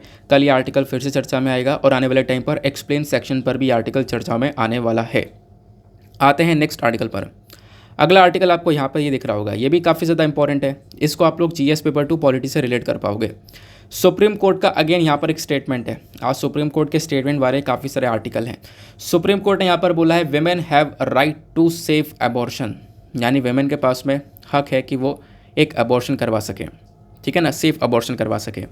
अच्छा, ये तो सही बात है, लेकिन ये चर्चा में क्यों आया? चर्चा में देखो इसलिए आया क्योंकि रिसेंटली यहाँ पे एक लोअर कोर्ट था, लोअर कोर्ट ने क्या किया, अनमैरिड वेमेन को अबॉर्शन करवाने से मना कर दिया। एक अनमैरिड वेमेन है, ध्यान रखना क्या वर्ड यूज़ कर रहा हूँ, अनमैरिड वेमेन है, तो वो बेसिकली यहाँ पर एक तरीके से आप कह सकते हो उनका जो पार्टनर है वो छोड़ के चला गया बिल्कुल लास्ट वक्त पे। तो इसकी वजह से यहाँ पर आप कह सकते हो कि वो एक सेफ़ अबॉर्शन करवाने के लिए बोलती हैं कि हाँ मुझे एक सेफ़ अबॉर्शन करवाना है, लेकिन लोअर कोर्ट यहाँ पे वो मना कर देता है, डिनाई कर देता है। लेकिन यहाँ पे सुप्रीम कोर्ट ये बोलता है कि देखो ऐसा नहीं होना चाहिए, यहाँ पे जो ये अनमैरिड वेमेन है इनके पास में भी राइट टू सेफ अबॉर्शन है, और अगर लोअर कोर्ट इसको मना करता है तो कहीं ना कहीं इससे जो बहुत सारे फंडामेंटल राइट्स हैं, उस महिला की जो पर्सनल ऑटोनॉमी है, उसके पास जो फ्रीडम है वो वॉयलेट हो रही है। तो इसकी वजह से यहाँ पर यह अबॉर्शन किया जाएगा। ठीक है ना, तो ये बात आपको ध्यान रखनी है। इस अबॉर्शन करवाने के बारे में चर्चा की गई है, एक बैठक बैठेगी और यहाँ पे अबॉर्शन वगैरह ये करवाया जाएगा। क्लियर हो गया? अच्छा, यहाँ पे क्या बोला गया कि देखो जो जब इस केस को देखा गया तो लगभग यहाँ पे जो वेमेन है ये अबॉर्शन करवाना चाहती हैं, लगभग 24 सप्ताह हो चुका है इनकी प्रेगनेंसी को, 24 सप्ताह हो चुका है। फिर उसके बाद में क्या होता है, इनका रिलेशनशिप फेल हो जाता है, उनका जो पार्टनर है वो यहाँ पर छोड़ के चले जाता है, वो बातें यहाँ पे बताई गई। तो इसकी वजह से यहाँ पे अबॉर्शन नहीं करने दे रहा था लोअर कोर्ट, लेकिन बट यहाँ पे सुप्रीम कोर्ट का स्टेटमेंट है कि यहाँ अबॉर्शन करवाया जाएगा। क्लियर हुआ? तो ये चीज़ तो यहाँ पे करंट न्यूज़ को लेकर हो गई। अब मैं आप लोग कुछ डेटा बताता हूँ किस चीज़ को लेकर, MTP को लेकर, that is medical termination of pregnancy act को लेकर। जो medical termination of pregnancy act है ये बेसिकली भारत का एक एक्ट देखने को मिलेगा, तो इसके बारे में आपको पता होना चाहिए क्या क्या इन्फॉर्मेशन है। देखो, इस आर्टिकल को GS पेपर 2 और मैंने आपको बता दिया है पॉलिटी से भी और हेल्थ से भी रिलेट हो जाएगा। अब यहाँ पे देखो रिसेंटली भी ये आर्टिकल न्यूज़ में था, प्रेगनेंसी को लेकर इंडिया के अंदर एक एक्ट है, वो है medical termination of pregnancy act. ये बेसिकली 1971 के अंदर लेकर आया गया था, लेकिन पिछले साल 2021 में इसके अंदर अमेंडमेंट किया जाता है, यानी संशोधन या फिर बदलाव किए जाते हैं। तो बेसिकली 1971 का ओरिजिनल एक्ट था, इसके अंदर बदलाव कर दिए गए, तो फिर ये किस नाम से जाना गया? जब बदलाव कर दिए गए तो ये जाना गया medical termination of pregnancy amendment act 2021। ठीक है, अच्छा क्या बदलाव करे गए थे? तो यहाँ पे बदलाव ये करे गए कि देखो पहले जो महिला है वो एबॉर्शन करवा सकती थी लगभग 20 वीक्स तक, 20 सप्ताह तक अबॉर्शन करवाया जा सकता था, लेकिन साल 2021 के अंदर एक चेंज कर दिया गया। ये जो 20 सप्ताह इसको बढ़ा के 24 सप्ताह कर दिया गया, यानी कि 24 वीक्स अगर हो रहे हैं, एक महिला प्रेग्नेंट है, 24 वीक्स अगर हो रहे हैं तो 24 सप्ताह तक भी यहाँ पर अबॉर्शन करवाया जा सकता है। लेकिन ये जो 24 सप्ताह वाला अबॉर्शन है ना, ये तभी करवाया जाएगा जब यहाँ पे कुछ एक तरीके से कंडीशंस रखी गई हैं। उसके लिए कंडीशंस क्या क्या रखी गई हैं कि मान लो यहाँ पर किसी महिला के साथ में कोई सेक्सुअल एजॉल्ट हुआ है, रेप हुआ है, तो वो यहाँ पे 24 सप्ताह पर जो है अबॉर्शन करवा सकती हैं। कोई माइनर है, ठीक है ना, ये आप लोग को ध्यान में रखना है, या कोई एक तरीके से विडो है, विधवा है, या किसी का डिवोर्स हुआ है, या वेमेन जो है उनके अंदर फिजिकल डिसेबिलिटीज़ है, या कोई मेंटली इल वेमेन है, या फिर यहाँ पर बच्चे का जो एक तरीके से फॉर्मेशन है वो सही नहीं है, बच्चा सही से नहीं बन पा रहा, उसके अंदर काफ़ी सारी प्रॉब्लम्स देखने को मिल रही हैं। ठीक है, वो पैदा होगा तो उसमें बहुत सारी फिजिकल और मेंटल एबनॉर्मेलिटीज़ होंगी। तो उस बेसिस पर यहाँ पर आप कह सकते हो ये जो एबॉर्शन है उसका टाइम पीरियड 20 से 24 सप्ताह कर दिया गया था साल 2021 के अंदर, यानी पिछले साल की बात है। क्लियर हो गया? ये आपको बहुत इंपॉर्टेंट पॉइंट है जो कि ध्यान में रखना है, क्योंकि ये लगातार चर्चा में है। आई होप आपको समझ में आ चुका है ये सारी बातें। अगर मान लो यहाँ पे 24 सप्ताह के बाद भी अगर एबॉर्शन करवाना है तो वो बेसिकली फोटल मेलफॉर्मेशन की कंडीशन पे होता है, यानी कि मान लो बच्चा जो है एक तरीके से उसके अंदर काफ़ी सारी एबनॉर्मेलिटीज़ देखने को मिलती हैं, एबनॉर्मल है, तो उसके बेसिस पर एबॉर्शन करवाया जा सकता है 24 सप्ताह के बाद में भी। लेकिन उसके लिए यहाँ पर पूरा स्टेट मेडिकल लेवल का जो बोर्ड वगैरह है वो बैठता है, उसके बाद यहाँ पे डिसाइड किया जाता है, देन उसके बाद में एबॉर्शन होता है, ठीक है ना। तो ये चीज़ें यहाँ पर आपको मेडिकल टर्मिनेशन इससे देखने को मिल जाती हैं, MTP एक्ट से संबंधित देखने को मिल जाती हैं, medical termination of pregnancy act. अब इस एक्ट के अंदर कुछ इश्यूज़ भी हैं, ये तो मैंने आपको बता दिया ये पूरा का पूरा एक्ट। अब हो सकता है आपसे इश्यूज़ पूछ ले जाएँ, अच्छा कुछ दिक्कत वगैरह नज़र आ रही है इस एक्ट के अंदर, तो देखो यहाँ पे हाँ कुछ दिक्कत तो हैं। जैसे यहाँ पर क्या दिक्कत है, सबसे पहली चीज़ कि वेमेन को तो अभी भी हक नहीं मिला। मान लो यहाँ पर वेमेन है, वो बच्चा तो वेमेन को पालना है ना, ठीक है ना, अबॉर्शन करवाने की जो डिसीजन है वो भी उसी का होना चाहिए। लेकिन यहाँ पे जो MTP एक्ट के अंदर अमेंडमेंट हुआ, इसके बावजूद भी women does not have the basic right to terminate pregnancy if and when she decide. अगर वो चाहें, मतलब जब उनकी मर्ज़ी है, अपनी मर्ज़ी से वो तो तभी भी अबॉर्ट नहीं करवा सकती। तो एक सबसे बड़ा फेलियर देखने को मिलता है। दूसरा यहाँ पर आपको देखने को मिलेगा कि बोला गया ये जो एक्ट है एबॉर्शन का, इसको परफॉर्म किया जाता है डॉक्टर्स के थ्रू, लेकिन ऐसे डॉक्टर्स जो कि यहाँ पे गायनोकोलॉजी हैं, ठीक है ना, ऑब्स्टेट्रिक्स हैं, तो इन चीज़ के अंदर स्पेशलाइजेशन अगर किसी डॉक्टर का है तो वो यहाँ पर अबॉर्शन करवा सकते हैं, वो कर सकते हैं। बट हुआ क्या, यहाँ पर इन्हीं डॉक्टर्स का काफ़ी बड़ा शॉर्टेज है। इंडिया के अंदर में 75% इन प्रकार के डॉक्टर्स का शॉर्टेज देखने को मिलता है, जो कि अगेन एक बहुत बड़ी प्रॉब्लम बन जाती है, ठीक है ना। इसकी वजह से जो प्रेग्नेंट वेमेन है वो यहाँ पे बहुत सारी प्रॉब्लम फेस कर पाती हैं, उनको यहाँ पे एक तरीके से सेफ अबॉर्शन नहीं मिल पाता। तो ये कुछ प्रॉब्लम्स आपको देखने को मिलती हैं। आई होप आपने यहाँ पर इसको काफ़ी अच्छे से समझ लिया है, ठीक है ना। तो ये मैंने आपको medical termination of pregnancy act बताया, इसके इश्यूज़ बताए, प्लस यहाँ पे करंट इशू भी बता दिया है। हर एक आर्टिकल पढ़ो, उसका इस प्रकार से बैकग्राउंड पढ़ लो कि कोई भी क्वेश्चन बने तो आप आराम से सॉल्व कर सको। तो ऐसे यहाँ पर न्यूज़पेपर को कवर करना होता है। यहाँ पे तो होता क्या है कि आप आर्टिकल बहुत सारी जगह पर पढ़ लेते हो, लेकिन आपको उसका बैकग्राउंड ऐसे ही डिटेल से देखना होता है। आगे आते हैं अगले आर्टिकल पर। ना आते हैं वर्ल्ड पेज पर, देखेंगे दुनियादारी में क्या चल रहा है। दुनियादारी में श्रीलंकन क्राइसिस के बारे में इन्फॉर्मेशन आ रही है बहुत ज़्यादा। उसके बाद यहाँ पे आप देख पाओगे एक आर्टिकल यह है जो कि अच्छा है, आपको एग्जाम में हेल्प करेगा। हुआ क्या है, रशिया ने गैस सप्लाई को वापस से रिज्यूम कर दिया टू यूरोप। देखो जो यूरोप है, यूरोप के अंदर टोटल आपको 27 नेशंस देखने को मिलेंगे। इसमें से सबसे बड़ा देश आपको जर्मनी, मतलब इन टर्म्स ऑफ जो यहाँ पे गैस को परचेज़ करता है, तो जर्मनी यहाँ पर एक ऐसा देश है जो कि रशिया से बहुत सारा गैस परचेज़ करता है, बहुत सारे नेचुरल गैस को परचेज़ करता है, और रशिया इनको गैस देता भी है। लेकिन रिसेंटली क्या होता है, रशिया यूक्रेन पर अटैक करता है, जिसकी वजह से बहुत सारी कंट्रीज़ गैस परचेज़ करना बंद कर देती हैं। लेकिन उन्हीं कंट्री के अंदर हालात ख़राब हो जाती हैं, क्योंकि वो बहुत ज़्यादा डिपेंडेंट है रशिया के ऊपर। आप कह सकते हो पूरे यूरोप को रशिया 40% उनकी ज़रूरत पूरी कर रहा है इस नेचुरल गैस की, क्योंकि रशिया के अंदर भरपूर नेचुरल भंडार पाए जाते हैं नेचुरल गैस के। इसकी वजह से रशिया जो है काफ़ी सारा पैसा जनरेट कर पाता है इस नेचुरल गैस से। तो जर्मनी बहुत सारी गैस मंगाता था, बीच में रोक लगाई थी, बट यहाँ पे क्या हुआ, वापस से इसको रिज्यूम कर दिया गया है। रशिया ने थर्सडे में यहाँ पर इस गैस सप्लाई को रिस्टोर कर दिया है। जर्मनी से गैस सप्लाई जाएगी, और ये गैस कैसे जाती है, ये जाती है नॉर्ड स्ट्रीम पाइपलाइन से। एक पाइपलाइन बनाई गई है समुद्र के अंदर से, उसी पाइपलाइन के माध्यम से यहाँ पर ये पूरा का पूरा गैस जाता है। तो अब ये रिज्यूम हो चुका है, ठीक है ना। अब चलो मैं आपको थोड़ी सी इन्फॉर्मेशन देता हूँ। अभी देखो यहाँ पे नॉर्ड स्ट्रीम 2 पाइपलाइन के बारे में भी काफ़ी चर्चा होती रहती है। ये आपको समुद्र में अंदर इससे जाता हुआ ये पाइपलाइन इस प्रकार से देखने को मिलेगा। इस वाले मैप को देखो, जब आपको यहाँ पे देखने को मिलेगा रशिया, और इधर आपको जर्मनी देखने को मिलेगा। यहाँ से पाइपलाइन ऐसे गया है और जाके जर्मनी में कनेक्टेड है, ठीक है ना।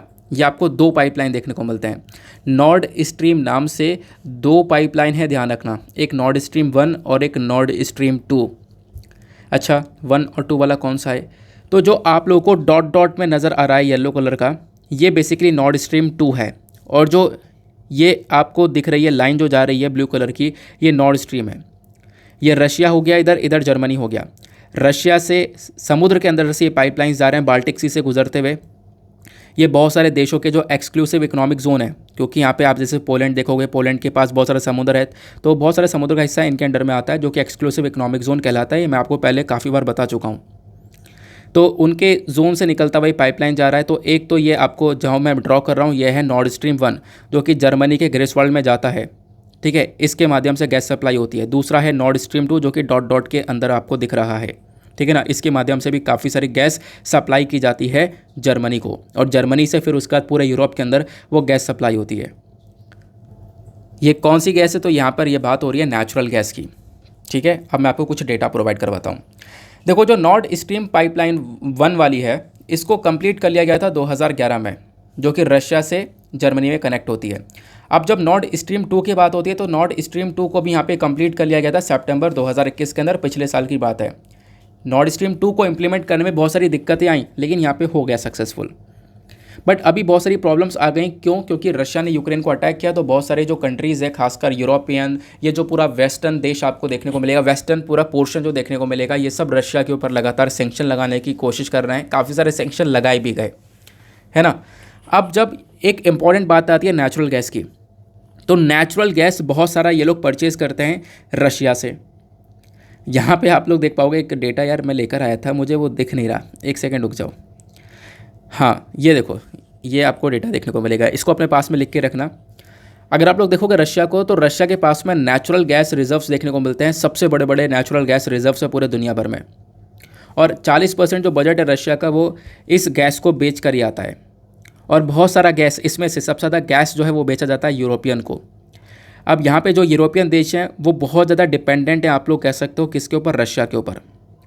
यूरोप को यहाँ पे रिक्वायरमेंट रहती है। यूरोप को कितनी गैस की ज़रूरत पड़ती है? लगभग 100 billion cubic metres of natural gas की हर साल आवश्यकता पड़ती है। उसके बाद इनके घर पे चूल्हे जल पाते हैं, और लगभग 40% जो गैस है इनकी वो रशिया से आ रही है।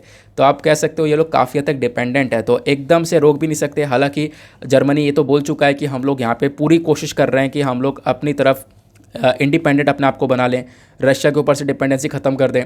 इसके लिए अमेरिका भी बीच में आया। अमेरिका ने बोला कि आप रशिया से गैस परचेज़ मत करो, हम आपको देंगे। तो वो चीज़ें भी यहाँ पे निकल कर आती हैं, ठीक है ना। तो ये पूरा ओवरऑल आपको सिनेरियो देखने को मिल जाता है नॉर्ड स्ट्रीम 2 को लेकर। नॉर्ड स्ट्रीम क्या है, नॉर्ड स्ट्रीम 1 और 2 क्या है, दोनों के बीच का डिफरेंस क्या है, प्लस रशिया ने भी गैस सप्लाई को वापस से रिज्यूम कर दिया है, इससे गैस सप्लाई होती है। क्लियर हो गया होगा। आगे आते हैं नेक्स्ट आर्टिकल पर। नाउ आते हैं पेज नंबर 16 के ऊपर, दैट इज़ बिजनेस सेक्शन। देखेंगे इकोनॉमी के पॉइंट ऑफ व्यू से इंपॉर्टेंट आर्टिकल्स को। सबसे पहला आर्टिकल आपको यहाँ पर ये देखने को मिलेगा, चर्चा की जा रही है ADB, that is Asian development bank. तो इसने भारत की ग्रोथ को कट डाउन कर दिया है। एशियन डेवलपमेंट बैंक ने बोला साल 2022-23 में जो इंडिया की ग्रोथ है वो यहाँ पर 7.5% से हम लोग 7.2% कर दे रहे हैं। तो देखो अप्रैल के मंथ में एशियन डेवलपमेंट बैंक ने क्या बोला था कि भारत की जो ग्रोथ है साल 2022-23 के अंदर वो 7.5% के आसपास देखने को मिलेगी। लेकिन अब वापस इन्होंने बोला है कि नहीं, 7.5% पर नहीं, इसको हम थोड़ा कम कर रहे हैं, 7.2% कर रहे हैं, क्योंकि भारत के अंदर महंगाई वगैरह काफ़ी ज़्यादा है, इकोनॉमिक क्राइसिस काफ़ी ज़्यादा देखने को मिल रहे हैं, इसकी वजह से सिचुएशन ख़राब है, तो ग्रोथ भी यहाँ पे कमी होगी। क्योंकि इन्फ्लेशन जो है वो लगातार आपको 6.7% के आसपास देखने को मिलेगा। तो वो चीज़ें यहाँ पर इन्होंने नोटिस करके ये बताया है। अच्छा, ये कोई ध्यान में रखने वाला डेटा है? बिल्कुल भी नहीं। ये 2 महीने बाद, 3 महीने बाद चेंज होता रहता है। अब देखो अप्रैल में इन्होंने बोला कि यहाँ पर, हालांकि अप्रैल में भी इन्होंने ग्रोथ कट डाउन ही करी थी पहले कंपैरिजन में, तो ग्रोथ को एक कट डाउन करते हुए जा रहे हैं जैसे जैसे सिचुएशन कंट्री के अंदर ख़राब होती चली जा रही है इकोनॉमी के पर्सपेक्टिव से, ठीक है ना। तो यहाँ पे ध्यान रखने वाली बात नहीं है, ये चेंज होता रहता है।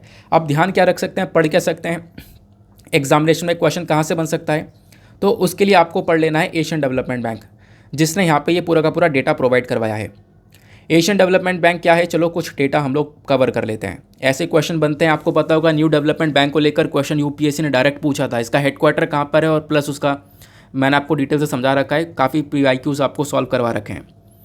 बात आती है एशियन डेवलपमेंट बैंक की, तो ये जो है बेसिकली एक रीजनल डेवलपमेंट बैंक है जिसको बनाया गया था 1966 में। 68 मेंबर्स इसके अंदर देखने को मिलते हैं, इंडिया भी इसका एक फाउंडिंग मेंबर है। अब इसके अंदर जो 68 मेंबर्स है, इसमें से 49 आते हैं एशिया से, पैसिफिक से, और यहाँ पे 19 आते हैं बाहर से, आउटसाइड से। उसके बाद यहाँ पे इसका मकसद क्या है, इसका मकसद है कि पूरा जो एशिया और पैसिफिक वाला रीजन है उसको हम लोग डेवलप कर सकें, प्लस वहाँ पे जो सोशल और इकोनॉमिक डेवलपमेंट है उसको प्रमोट किया जा सके। इसके लिए यहाँ पर एशियन डेवलपमेंट बैंक को बनाया गया है, नाम से इसका पता चल रहा है, इतना ध्यान रखना। बाकी 31 दिसंबर 2019 तक जब आप लोग देखोगे तो एशियन डेवलपमेंट बैंक के 5 सबसे बड़े शेयर होल्डर्स, यानी जिनका सबसे बड़ा दबदबा इस एशियन डेवलपमेंट बैंक के अंदर देखने को मिलता है। तो इन शेयर होल्डर्स में सबसे बड़ा आता है यूएस ने बहुत सारे शेयर्स होल्ड कर रखे हैं इस पर्टिकुलर बैंक के। उसके बाद आता है पीपल्स रिपब्लिक ऑफ चाइना, 6.4% के आसपास शेयर यहाँ पे चाइना के पास देखने को मिलेगा। फिर थर्ड नंबर पर है इंडिया और फिर उसके बाद फोर्थ नंबर पर आपको ऑस्ट्रेलिया देखने को मिल जाता है। ठीक है ना, ये कुछ यहाँ पे आपको अच्छा 5 शेयर होल्डर्स है ना। तो यूएस से भी पहले जापान आपको देखने को मिलेगा, मैं जापान को देखना भूल गया था। ओके, देन उसके बाद एशियन डेवलपमेंट बैंक का जो हेडक्वार्टर है वो आपको मनीला फिलीपींस के अंदर देखने को मिलता है। ये सिंपल सी बात हो गई। अब इसी पर्टिकुलर पेज पर नीचे एक और छोटा सा आर्टिकल दिया गया है। ये आर्टिकल किस चीज़ को लेकर बात करता है, तो यहाँ पे भी यार डेटा ध्यान रखना बिल्कुल भी ज़रूरी नहीं है। बोला गया कि मार्च 2024 तक हमारे देश में जो बैंकों का एनपीए रेशियो है वो थोड़ा सा कम हो सकता है। एनपीए रेशियो मतलब 5 से 5.55% तक गिर सकता है। अब ये एनपीए रेशियो क्या होता है, यह है नॉन परफॉर्मिंग एसेट्स या नॉन परफॉर्मिंग लोन्स, जिसको हम लोग बैड लोन्स के नाम से भी जानते हैं। अच्छा, ये नॉन परफॉर्मिंग एसेट होता क्या है, तो इसको समझाने के लिए मैंने बेसिकली आर्टिकल हाईलाइट किया। सिंपल सी बात है यार, देखो एक बात अगर आप लोग देखते हो तो जो बैंक है वो कैसे चल रहा है। बैंक बहुत सारा पैसा आप लोगों से लेता है और इसके बदले में आप लोगों को इंटरेस्ट देता है, ब्याज देता है। अच्छा, ये ब्याज कैसे दे रहा है, बैंक की कमाई कहाँ से हो रही है। तो देखो यहाँ पे बैंक ने आपसे पैसा तो लिया, आपने बैंक में पैसा डिपॉजिट किया, वो पैसा बैंक ने उठा के क्या कर दिया, इंडस्ट्रीज़ को प्रोवाइड करवा दिया। बहुत सारे जो बिजनेसमैन हो गए उन्होंने यहाँ पे बैंक से लोन लिया। अब जब बहुत सारे बिजनेसमैन वगैरह बैंक से लोन लेते हैं तो बैंक इनसे बहुत ज़्यादा ब्याज लेता है, बहुत भारी इंटरेस्ट लेता है, लगभग 20-22% का इंटरेस्ट ले लिया। ठीक है, तो आप कहोगे कि हम लोग जो पैसा जमा कर रहे हैं हमारा पैसा उठा के इनको दे दिया, सही बात है। अब हमें क्या मिलेगा, तो आपने जो पैसा जमा किया है तो आपको अपने पैसे के बदले में इंटरेस्ट मिलेगा, ब्याज मिलेगा। तो आप कहोगे बैंक वो ब्याज कहाँ से देगा, तो बैंक को जो यहाँ पे इन बिजनेसमैन ने ब्याज दिया है 20 से 22%, उसमें से थोड़ा ब्याज आपको दे देगा, थोड़ा देता है। ठीक है, आपको ब्याज बहुत कम मिलता है, 5 से 6% आपको यहाँ पे इंटरेस्ट दिया जाता है बैंकों के थ्रू, और भी कम दिया जाता है। क्लियर हुआ। तो बीच का जो ये गैप है ना, वो गैप यहाँ पे जो बीच का क्रिएट हुआ, जो कि बिजनेसमैन से ब्याज आया बैंक के पास में और बैंक ने जो आपको दिया, इसके बीच का जो यहाँ पे थोड़ा पैसा बच जाता है वो यहाँ पर बैंक का रेवेन्यू बन जाता है। ठीक है, अब यहाँ पे क्या होता है, बहुत सारे केसेस ऐसे होते हैं कि बैंक ने जो बिजनेसमैन को, इंडस्ट्रियलिस्ट को जो लोन दिया है वो लोन वापस से आया नहीं, बिजनेस ठप हो गया, किसी का इंडस्ट्री डूब गई, तो फिर वो पैसा नहीं चुका पाते, तो बैंक के पास में वो पैसा नहीं आ पाता, तब वो एनपीए कहलाता है, that is non performing asset. ये आपको ध्यान में रखना है। ठीक है ना, तो ये पर्टिकुलर चीज़ बहुत इंपॉर्टेंट है, फोकस करते हुए चलना। ये छोटी छोटी चीज़ें पूछ ली जाती हैं ना। अब फटाफट चलते हैं हम अपने एडिटोरियल डिस्कशन पर, देखेंगे आज के इंपॉर्टेंट एडिटोरियल्स को। तो एडिटोरियल्स में 3 पर्टिकुलर एडिटोरियल है हमारे पास में डिस्कस करने के लिए। ठीक है, एक पेगासस स्पाईवेयर को लेकर है, मंकी पॉक्स को लेकर है, तो कहोगे 2 ही तो हैं। तो देखो जो एक एडिटोरियल आया है ना, वो पेगासस स्पाईवेयर को लेकर एक और आर्टिकल आया है, वो मैं आपके साथ में डिस्कस करूँगा। तो आप दोनों को यहाँ पे हम कंपाइल करके डिस्कस कर लेंगे। तो बेसिकली 2 मेजर इश्यूज़ आपको देखने को मिलेंगे आज के। अब पहले हम लोग ये देख लेते हैं अपने एडिटोरियल डिस्कशन से पहले कि आज का मेंस का क्वेश्चन क्या है। तो साल 2018 का ये मेंस का क्वेश्चन है, मतलब जो आपको आज का मेंस का क्वेश्चन मिल रहा है, जैसे डेली बेसिस पर दिया जाता है, ये मेंस का क्वेश्चन यूपीएससी में पूछा गया है, साल 2018 में पूछा गया था। तो इम्पॉर्टेंट क्वेश्चन है, इसके बारे में आपको मैंने 2 दिन पहले पढ़ाया है, तो इसकी वजह से आपसे क्वेश्चन पूछा जा रहा है। क्वेश्चन क्या है, लेफ्ट विंग एक्सट्रीमिज़म यानी नक्सलवाद। यहाँ पे लेफ्ट विंग एक्सट्रीमिज़म थोड़ा सा कम होता हुआ नज़र आ रहा है, इसका एक डाउनवर्ड ट्रेंड देखने को मिल रहा है, लेकिन फिर भी हमारे देश के अभी भी कुछ हिस्से हैं जहाँ पे नक्सलवाद अभी भी काफ़ी ज़्यादा है। तो एक्सप्लेन करो उस चीज़ को और साथ ही साथ में बताओ सरकार का अप्रोच क्या है इस पर्टिकुलर लेफ्ट विंग एक्सट्रीमिज़म के चैलेंजेस को काउंटर करने के लिए, सरकार ने क्या क्या स्टेप्स उठाए हैं। देखो मैं यही चीज़ बताता हूँ कि हमेशा जब आप लोग प्रीवियस ईयर के मेंस के क्वेश्चन देखोगे ना, तो बहुत सारे क्वेश्चन, मतलब आपको मल्टीपल क्वेश्चंस देखने को मिलेंगे जहाँ पे सरकार ने ये पूछा है कि जहाँ पे यूपीएससी ने पूछा है कि सरकार ने क्या क्या इनिशिएटिव उठाए। ठीक है ना, ऐसे क्वेश्चन बनते रहते हैं। इस वजह से मैं आपको जो भी टॉपिक पढ़ाता हूँ तो उसमें सरकारी इनिशिएटिव भी बताता हूँ। तो हमेशा वो टॉपिक जो पढ़ा रहा हूँ हल्के में बिल्कुल मत लेना, उस चीज़ को लिख के रख लेना, वो आपको मेंस में हेल्प करेगा। क्योंकि जो न्यूज़पेपर एनालिसिस है ना, ये आपको पूरा का पूरा ओवरऑल एस्पेक्ट देता है, प्रीलिम्स मेंस सभी कुछ कवर करवाता है।